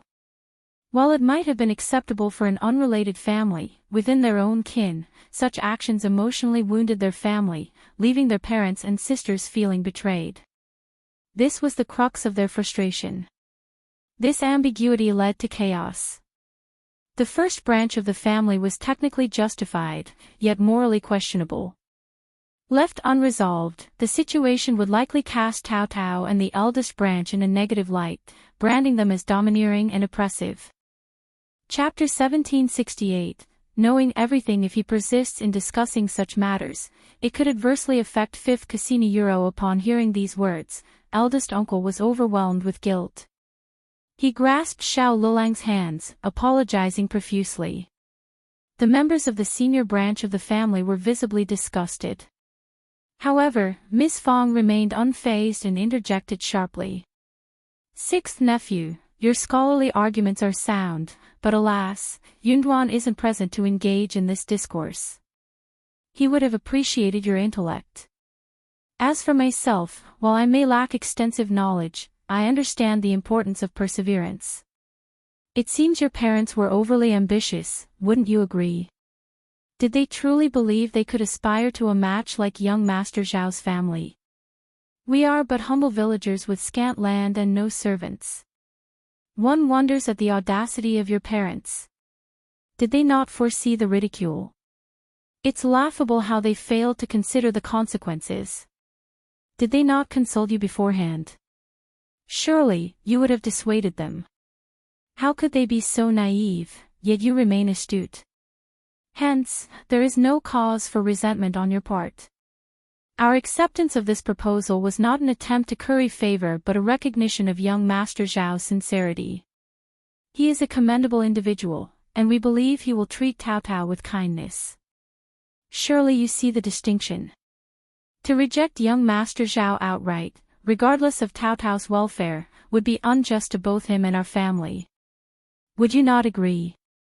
Therefore, our conscience is clear, we have not failed your family in any regard. Sixth nephew, I cannot concede to your criticisms of our family. Let the gossips chatter if they must. We have no reason to be ashamed.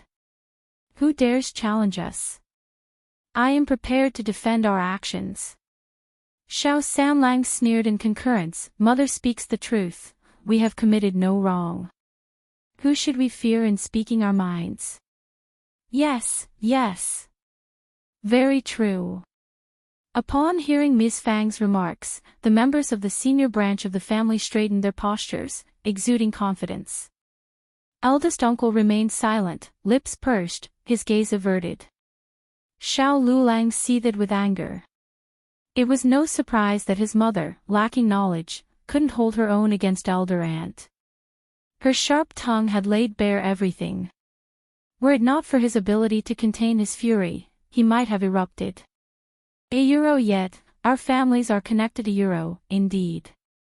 Shouldn't your family exercise more prudence and rationality? Their disparate backgrounds were glaringly evident, yet they plunged headlong into proposing to young Master Zhao with unabashed enthusiasm. Fortunately, young Master Zhao was magnanimous and disregarded their audacity. Had it been someone else, they would have faced utter humiliation. It was a display of self-inflicted disgrace. Ms. Fong harbored no sympathy for them. She wasn't foolish enough to spurn such a favorable match for her daughter. Xiao Lulang flushed with embarrassment and a hint of shame crept into his voice. Xiaoji is also fifth cousin's sister. She's not much different from Tao Tao. Had elder aunt and uncle advocated for her, young Master Zhao might not have refused her €1. Chapter 1769, End of conversation. You intend to exploit Yunduan's situation now. What were your earlier sentiments? Ms. Fong sneered. You can't equate the two. There's a vast disparity between a cousin and a close kin. Moreover, if young Master Zhao isn't inclined, he isn't inclined. Yunduan lacks the authority to coerce him, so why intervene? I'm not disparaging Xiaoji, but is she truly suitable for young Master Zhao? Comparing her to our Tao Tao is laughable. Do you believe young Master Zhao is naive? I once thought you had a sensible mind, but your judgment seems clouded.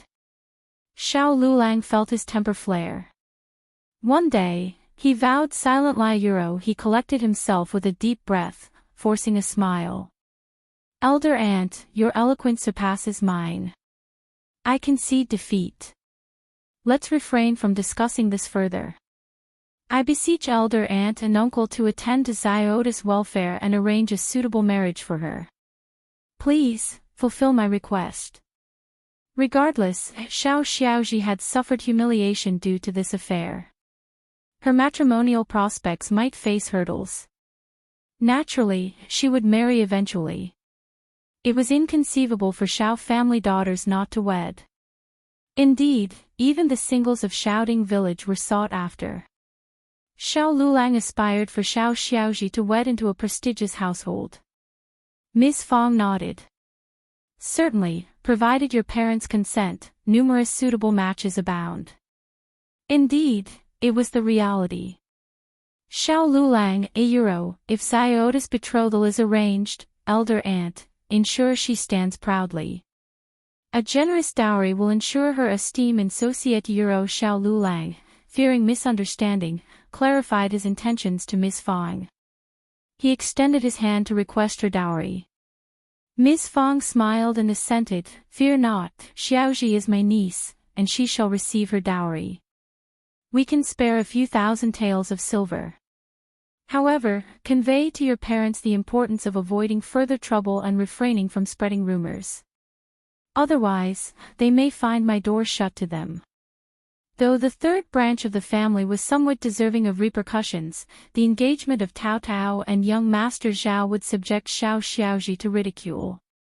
Ms. Fong was inclined to extend her support to Xiao Xiaoji, even at the expense of the first branch of the family.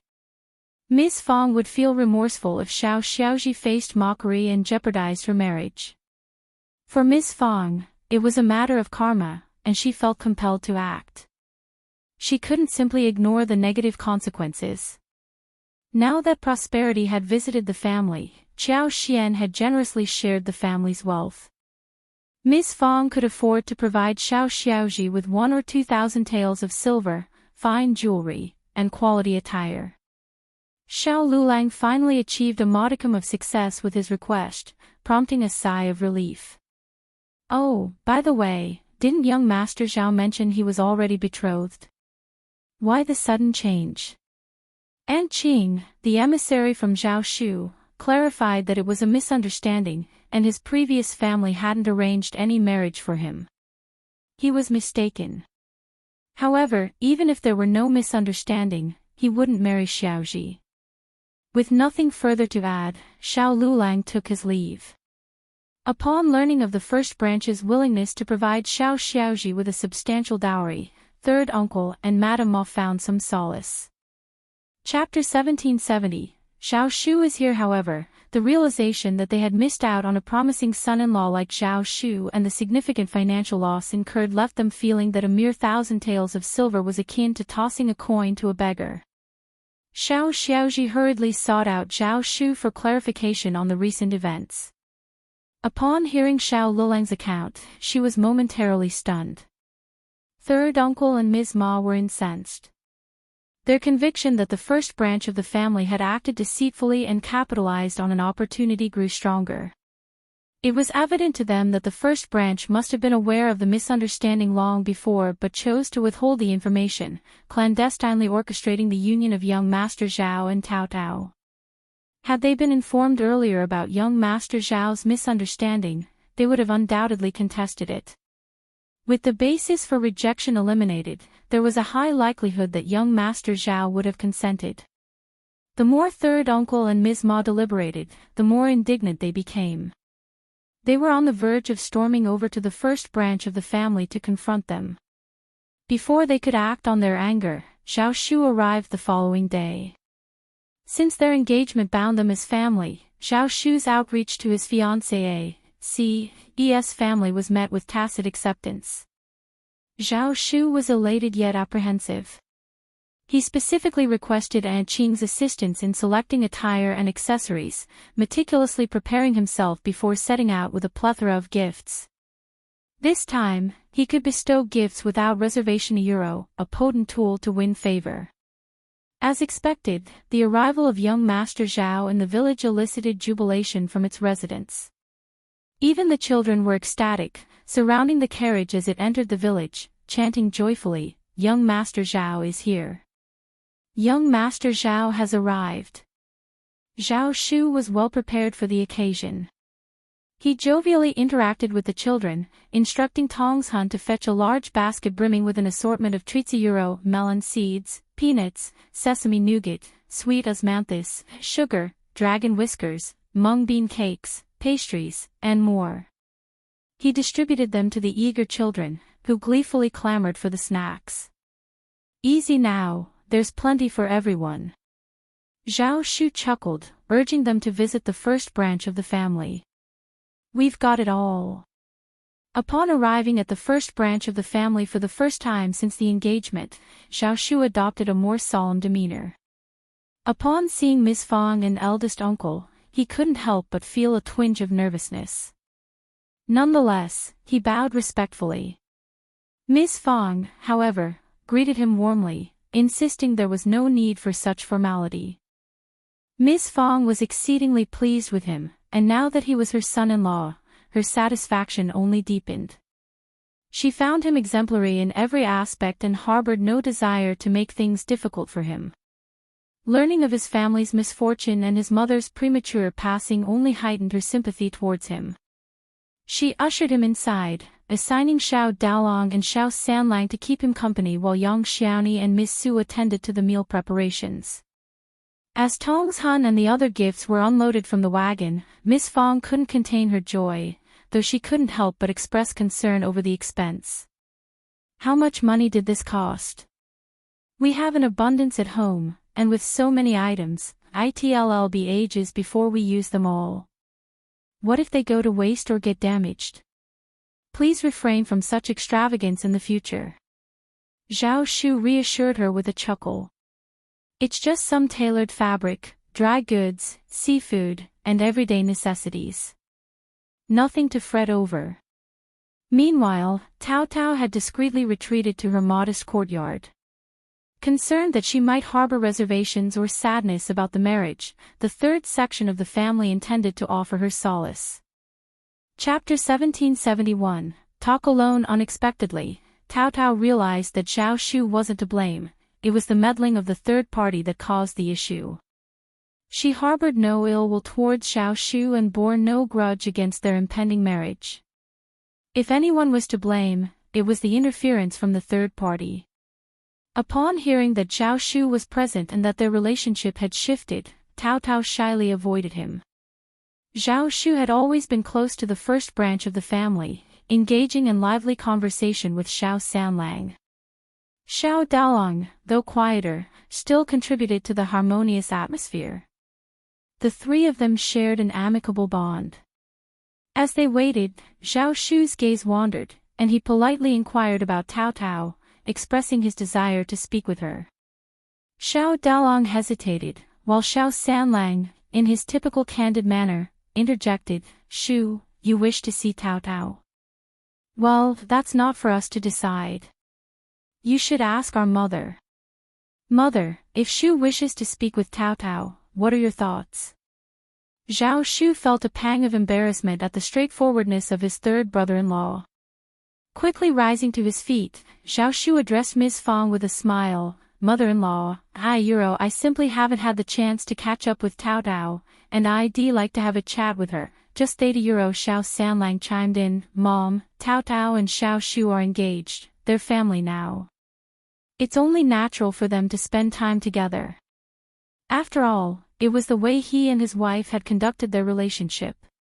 Ms. Fang shot a disapproving glance at her son's bluntness and then turned to Zhao Shu with a warm smile. Go ahead, Tao Tao is in her quarters. Have a chat with her. I'll call you when lunch is ready. Tao Tao was accompanied by two maids she had acquired the previous year, Xiangling and Xiangyue.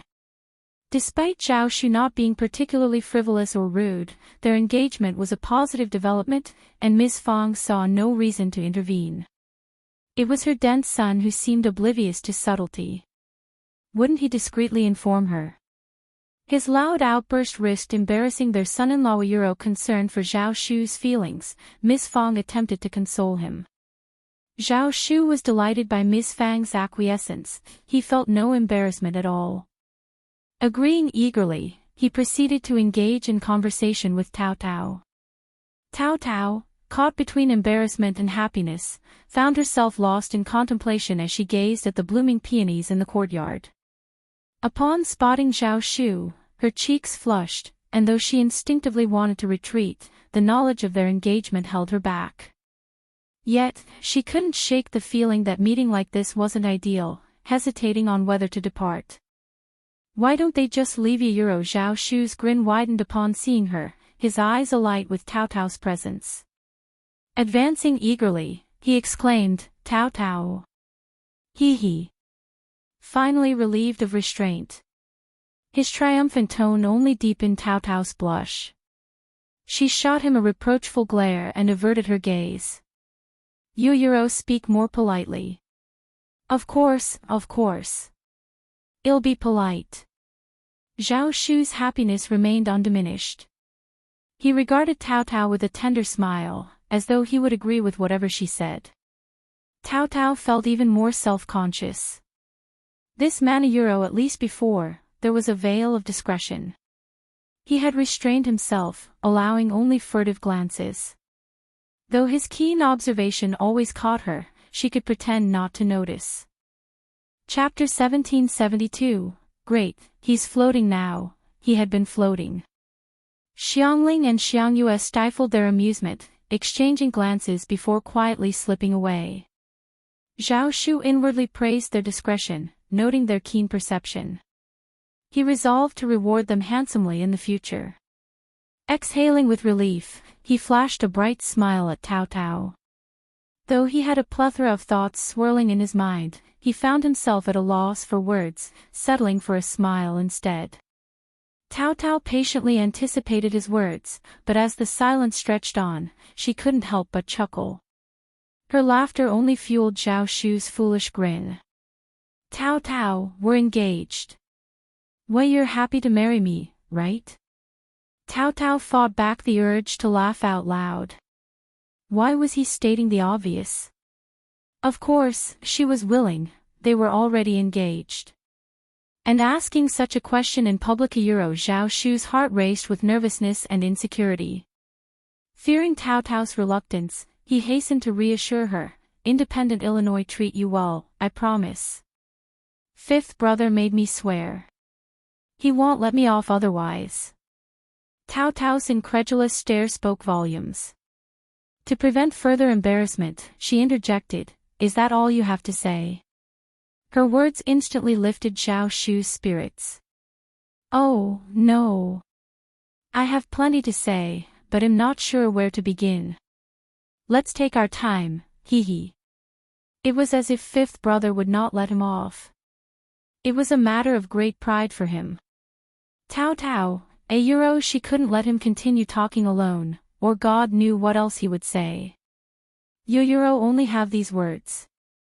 As soon as Tao Tao spoke, Zhao Shu immediately became happy. Ah, of course not. I have so many things to say, but I don't know which one to say. There's still a long way to go. Let's talk slowly, hee hee. Tao Tao erupted into laughter, her cheeks flushing pink. Just as Xiao Shu assumed she wouldn't respond, she spoke softly, "That's right, Euro, there's still much ahead for us. We Euro, let's stay together. Tao Tao, I've wanted to tell you this for so long. Just the thought of having you by my side fills me with joy. You and your family are wonderful. Meeting you feels like I've used up all the luck of my life." Euro. Tao Tao's heart swelled with sweetness, her eyes glistening with emotion. She gazed up at him, smiling. "You're quite the smooth talker." "No, I mean every word from the depths of my heart. I swear." Zhao Shu's heart warmed at the sight of her smile. He reached out to hold her hand. "I'll stay a while longer.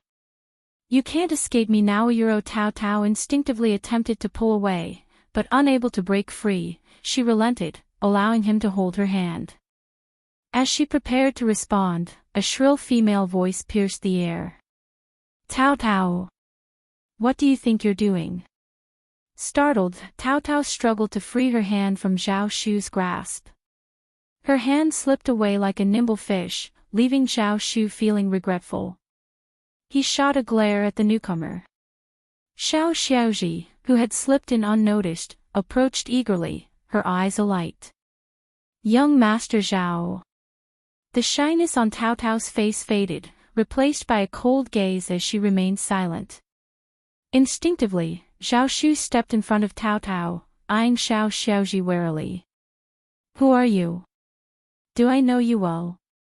Euro. Xiao Xiaoji hastily interjected, Xiao Xiaoji, young Master Zhao. We've discussed marriage." Euro. Hey, don't talk nonsense. Don't tarnish my name. I've never discussed marriage with you. Chapter 1773, she would not give up. Zhao Shu seethed with anger. True, he lacked parents, but his wealth and vast network of subordinates should have deterred any notion of bullying him.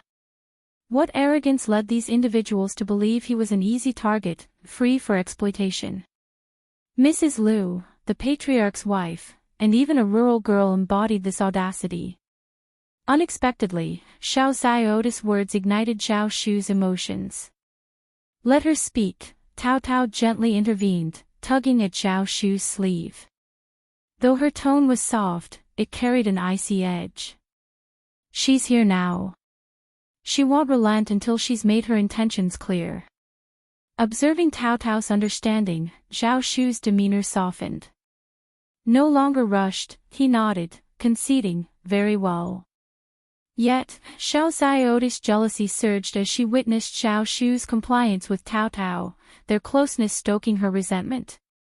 Spewing her words with anger, she accused, "Young Master Zhao, don't be deceived by Tao Tao. Their family is deceitful. During our marriage discussions, I pleaded for Tao Tao's assistance, but she refused. Yet, she clandestinely ensnared you behind my back. What's admirable about someone who steals her cousin's beloved?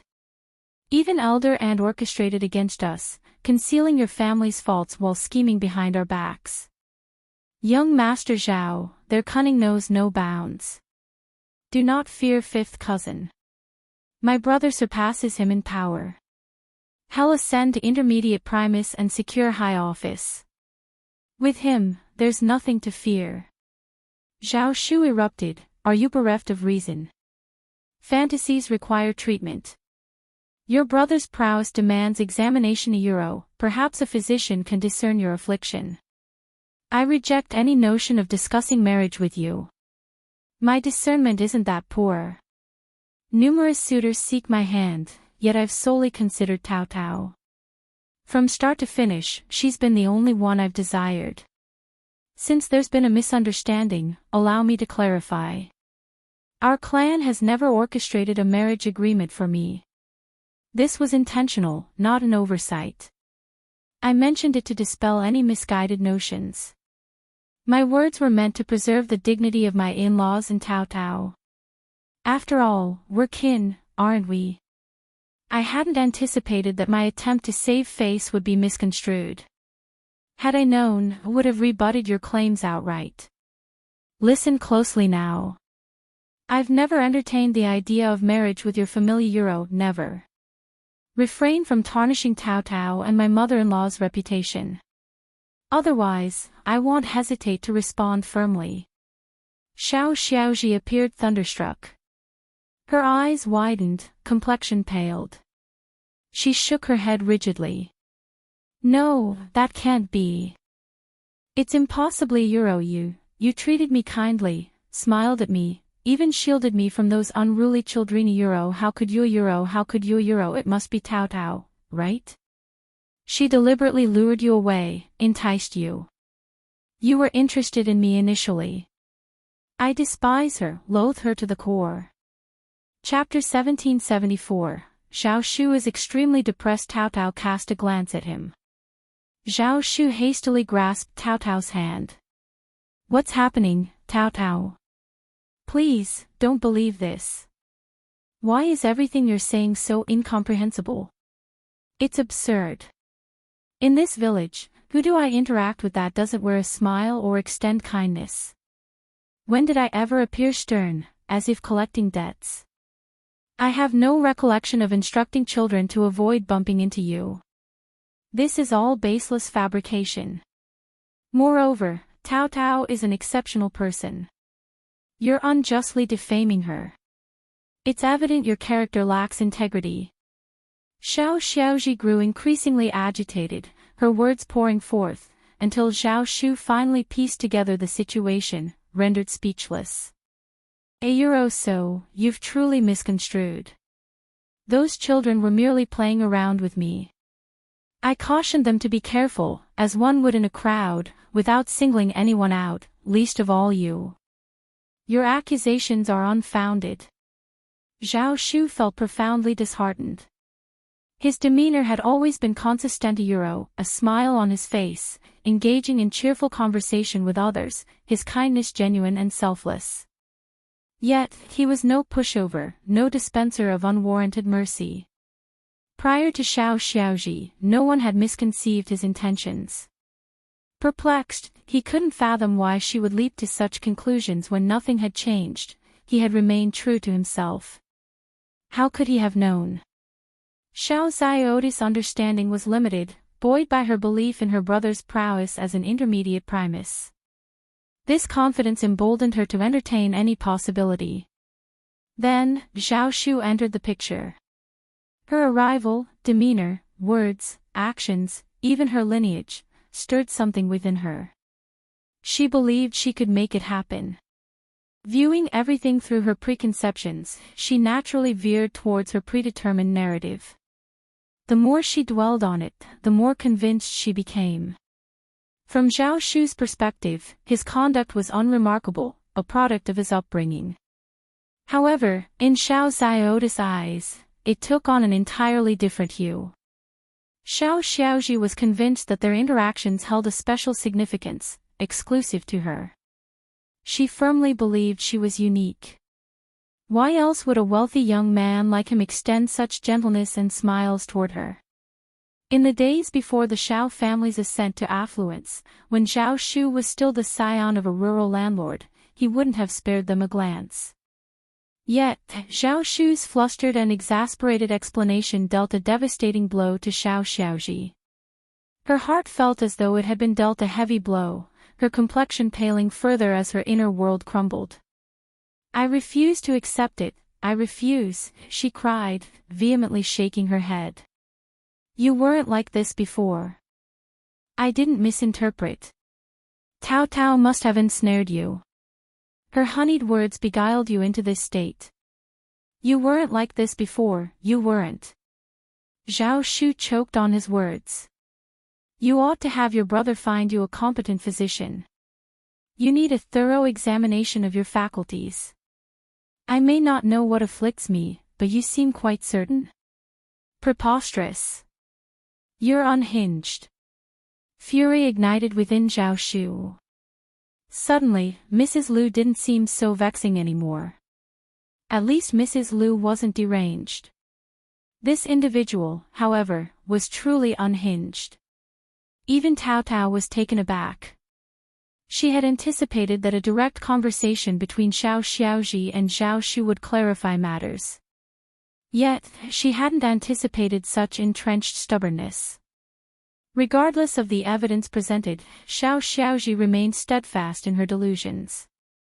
Chapter 1775. Believing in what they chose to believe, she operated on her own distinct brand of logic and reasoning, staunchly adhering to her beliefs regardless of their validity. In that case, there's little more to discuss, Cao Cao remarked, her gaze lingering on Xiao Xiaozhi. Your stubbornness is truly unexpected, but you've overlooked something crucial. Reality remains unchanged, irrespective of your perceptions. Do you truly believe that Zhao Shu's affection for you hinges on being enchanted by me? If so, you sorely underestimate him. He's not easily swayed by others, and I've no inclination to manipulate him. I am betrothed to Zhao Shu. Even without that, he wouldn't choose you over me. He has myriad options.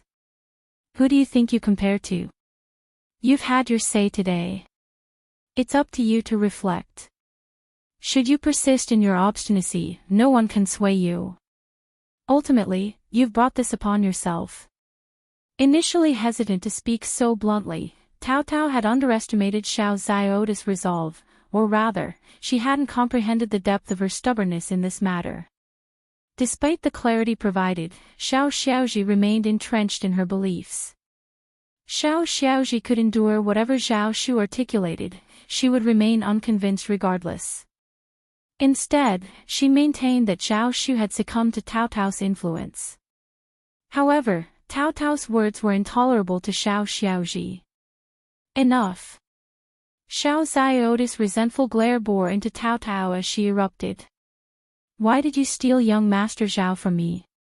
Why? You know full well of my feelings for him. You have plenty of options. Why him? Instinctively, Zhao Shu enveloped Cao Cao in a protective embrace. I was the one who proposed to Cao Cao. Please understand. And, I implore you, cease professing affection for me. That wasn't my intention. I swear by all that's sacred, shall I make an oath to prove it to you? Cao Cao interjected, what's meant for you, I cannot take. What isn't, no matter how you delude yourself, won't materialize. Xiao Xiaozhi, if you persist in your fantasies, no one can dissuade you. But you cannot compel others to join you in your reverie. Get someone to escort her out, Zhao Shu muttered, feeling an unprecedented urge to lash out physically. There's no reasoning with her. Let's expedite our marriage, all right. Once we're wed, we can distance ourselves from her. Out of sight, out of mind. With a resounding crash, something within Xiao Xiaozhi shattered. A sharp pain gripped her heart, and unable to contain her emotions any longer, she fled, tears streaming down her face. Breathing a sigh of relief, Zhao Shu muttered, this situation was getting out of hand. Thankfully, they're finally gone. Cao Cao shot him a glance, causing him to squirm nervously. Hastily, he clasped her hand, pleading, Cao Cao, please believe me. I have no ulterior motives towards her. I see only you, no one else. Cao Cao chuckled softly, remarking, but you've inadvertently misled her. Choking back a retort, Zhao Shu pondered for a moment before blurting out, maybe I should be more assertive in my interactions, especially with women. No, scratch theta euro, I'll avoid interactions with women altogether, except for you. What nonsense is that? Cao Cao couldn't help but laugh, tears of amusement glistening in her eyes. I was jesting. Why be so rigid and petty? This isn't your fault. She's the one who chose to misconstrue things, to fixate on a dead end. There's no one to blame but her. You shouldn't change a thing because of her. That wouldn't be fair. Chapter 1776, Asking, am not aggrieved.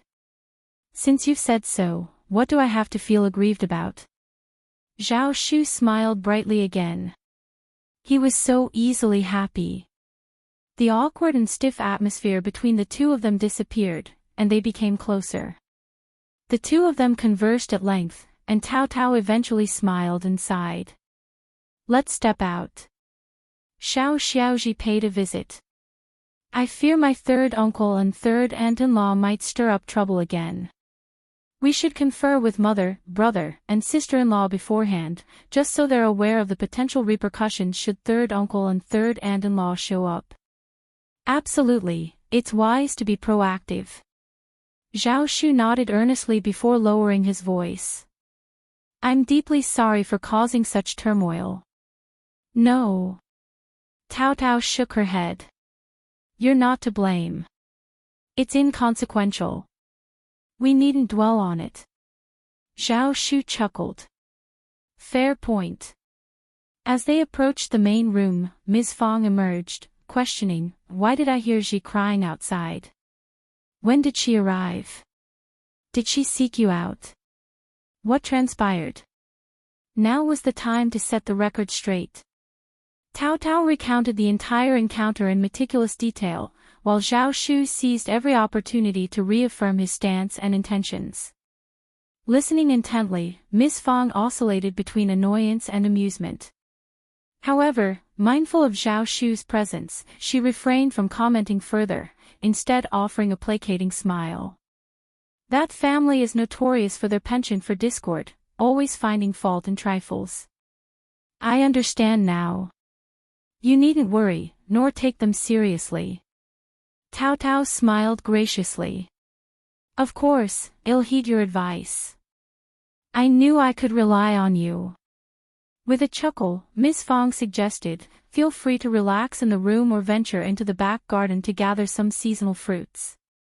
We have an abundance of delicious options, including strawberries, loquats, plums, bayberries, and dragon fruits. All right, well go now. Zhao Shu chuckled. The fruits from my mother-in-law's fruit tree are the sweetest. They're even better than those from other places.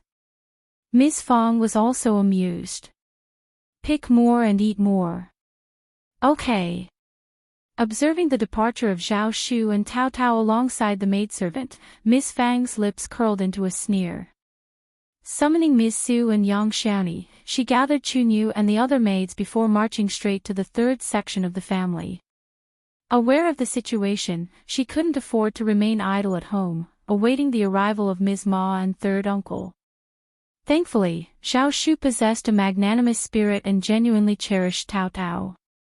Otherwise, if it were anyone else, how could they not recoil in disgust and discomfort from such circumstances? This issue gnawed at her, a thorn poised to ignite at any moment in the future. What repercussions might it entail for Cao Cao? Did Xiao Xiaoji truly believe she could demand reparation for her dowry? Did she expect the first section of the family to serve as a source of pride for her? Absurd fantasies. Upon learning of Zhao Shu's presence, how could Xiao Xiaoji remain passive? She proved herself to be more sinister and malevolent than her parents. Seething with anger, they casually insinuated that the first section of the family recognized the error of Zhao Shu's marriage and clandestinely intervened. However, Xiao Xiaoji was convinced of this narrative. In her mind, had she been aware of the mistake, she would have implored her parents to reconsider the marriage with Zhao Shu. It could have been rectified long ago. How dare Cao Cao preempt her? To Xiao Xiaoji, Cao Cao's actions were contemptible and audacious. She vowed to expose her. Thus, she clandestinely made her way to the first section of the family to confront Zhao Shu. To her astonishment, she stumbled upon Zhao Shu and Cao Cao engaged in intimate conversation, fueling her envy further. Was this how Cao Cao ensnared young Master Zhao? Young Master Zhao was evidently spellbound by her, reduced to this state. Chapter 1777. Following, however, she never anticipated that their argument would leave her heart shattered. Tears streaming down her face, she dashed back and poured out her grievances to Ms. Ma. Ms. Ma was in the midst of reprimanding her when Miss Fong stormed in Euro with disdain etched on her face. Miss Fong declared, "If the third branch persists in causing trouble, well, sever the engagement with them, regardless of the consequences." Ms. Ma, too exasperated to contend with Miss Fang's ire, attempted to console Xiao Xiaoji. She assured her that once her brother ascended to the position of primus, he would procure a husband for her far superior to young Master Zhao. After all, young Master Zhao was merely a businessman Euro, nothing more. She implored her brother to secure a high-ranking official as Xiao Xiao to spouse. But Xiao Xiaoji only wept. She harbored affection for young Master Zhao. Before Tao Tao ensnared him, young Master Zhao had been genuinely kind to her. It was all because of Tao Tao. How could she reconcile with that? Xiao Xiaoji remained unconvinced. In her heart, she cursed Tao Tao countless times, yet fear of Ms. Fong held her back from taking any action. This was her reality. A naive village girl consumed by hatred, lacking the cunning to execute her schemes. To retaliate against Tao Tao, she needed to be cunning and resourceful. However, Tao Tao always had people around her, and the first section of the family harbored no warmth toward Xiao Xiaoji. Finding an opportunity to harm Tao Tao was no easy feat. Furthermore, the fallout from their dispute prompted heightened security at the first section of the family, thwarting any chance for Xiao Xiaoji to retaliate. Moreover, she was too ashamed to attempt it. The words of young Master Zhao had wounded her deeply. Zhao Shu strolled alongside Tao Tao through the flower field, the cassava field, and the orchard. Unbeknownst to them, Xiao Xiaoji trailed behind, her eyes brimming with emotion. Though Zhao Shu and Tao Tao were aware of her presence, they feigned ignorance. In a village where everyone freely traversed the roads, why should they shun Xiao Xiaoji? Why not extend a greeting and invite her to join them? Yet, Zhao Shu harbored concerns that Xiao Xiaoji might pose a threat to Tao Tao's well-being. Hence, he instructed Tongs Han and Tongli to shadow them, ensuring Xiao Xiaoji kept her distance. Xiao Xiaoji quickly discerned their vigilance, deepening her resentment and sorrow. Had Tao Tao truly ensnared young Master Zhao to such an extent? Had he truly forsaken their past connection? Yet, she couldn't bring herself to believe it, swiftly dismissing such thoughts.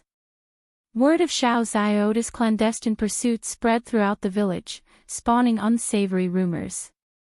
Some sighed in sympathy, others mocked her, and a few even approached Ms. Ma, urging her to intervene. But what was the use? Their engagement had already been sealed. Interfering now would only invite ridicule. Besides, young Master Zhao was hardly a suitable match for the daughter of a wealthy family in Heshan County. The prospect was entertained solely due to Lord Xiao and young Master Zhao's camaraderie, not out of merit. Why must she endure such hardships? Their compatibility had always been in question. Xiaoji paled in comparison to Tao Tao. While Lord Xiao held an official position, Tao Tao was the legitimate daughter of an official. Xiao Lulang had yet to achieve the status of a high scholar. Moreover, Tao Tao surpassed Xiaoji in every aspect. Initially indifferent, Ms. Ma entertained hopes that Xiao Xiaoji would cause a scene. Even if it ended poorly, she couldn't simply let it slide. However, concerns arose that Xiao Lulang might be affected, prompting Ms. Ma to rein in her actions. Meanwhile, Xiao Xiaoji wept profusely. Chapter 1778, Zhao Shu's Rage. On this day, Zhao Shu accompanied Tao Tao to Zhang village. As they approached, Xiao Xiaoji abruptly dashed out, dropping to her knees in front of their carriage. Tears streamed down her face as she implored Tao Tao to grant her request. Whether her idea was spontaneous or influenced by someone else remained unclear. Yet, amidst her tears and pleas, she didn't beg for young Master Zhao's return.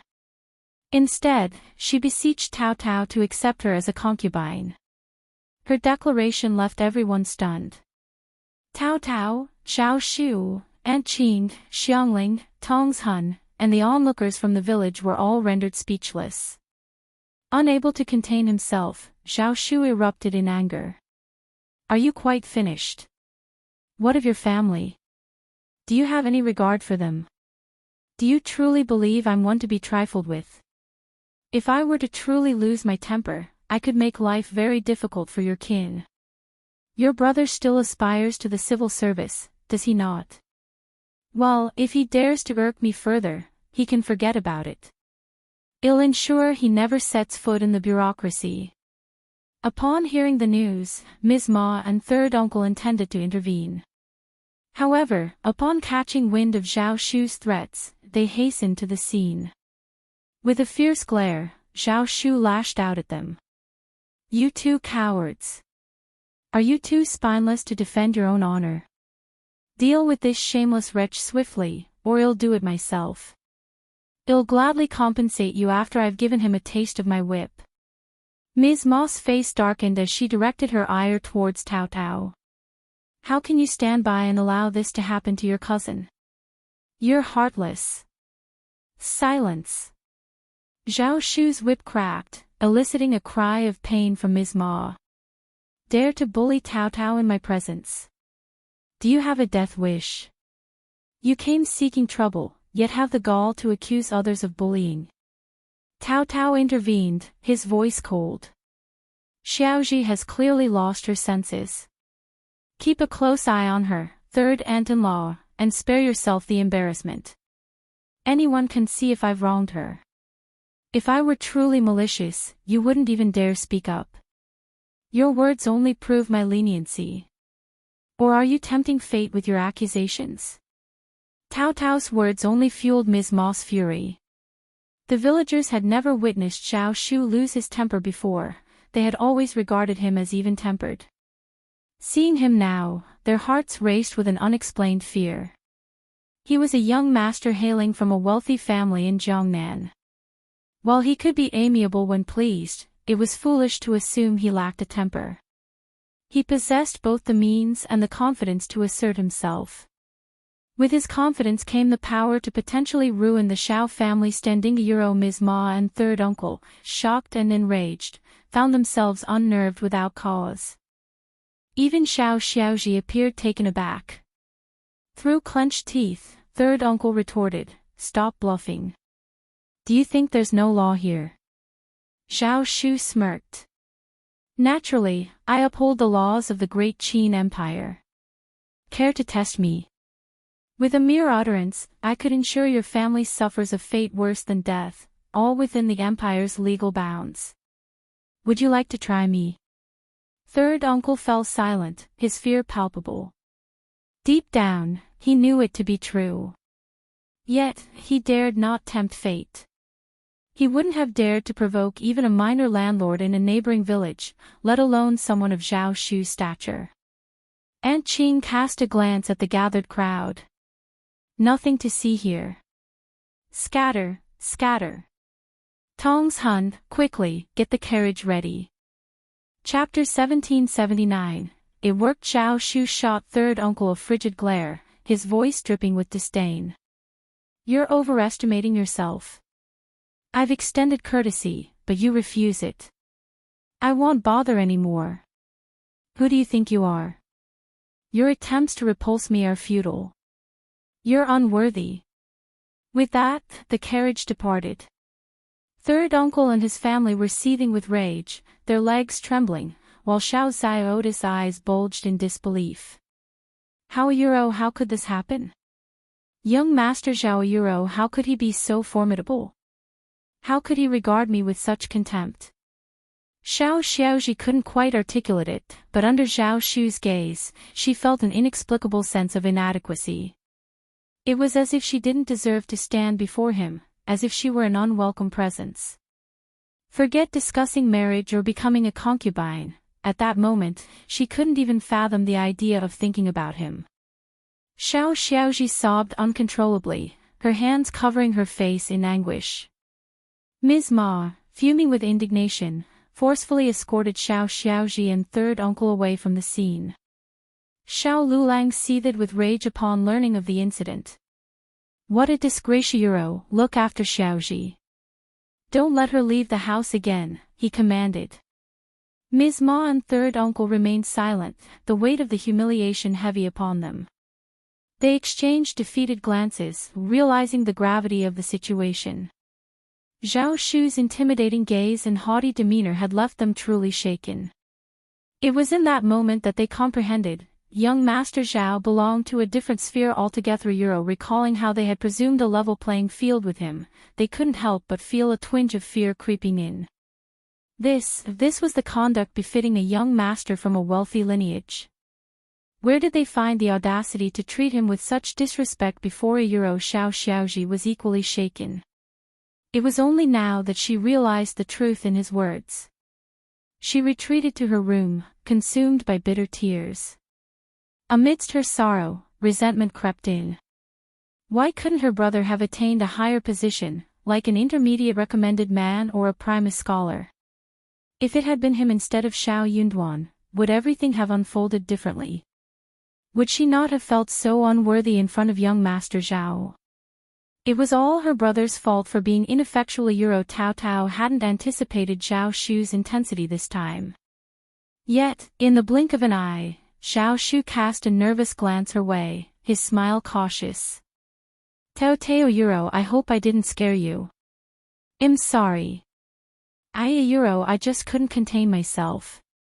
I won't treat you like that, I promise.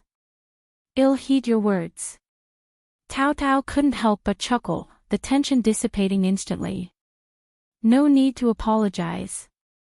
It's a good thing if you can put them in their place. If Xiaoji keeps causing trouble, who knows what might happen. Continuing like this would only bring disgrace upon their family. They couldn't afford to let it slide, lest they become a laughingstock. Zhao Shu breathed a sigh of relief, his smile brightening. That's reassuring. Observing his genuine smile and sincere gaze, Tao Tao sighed inwardly. Perhaps this was the lot of every Ryonia. As long as he treated her well, it sufficed. Regardless of his interactions with others, it wasn't her concern. Zhao Shu's firmness proved effective. The opposition immediately wilted, surrendering like a quail. In mid-June, Zhao Shufang and Tao Tao bid farewell, hastening back to Jiangnan to oversee their business affairs. They also made a brief visit to the capital.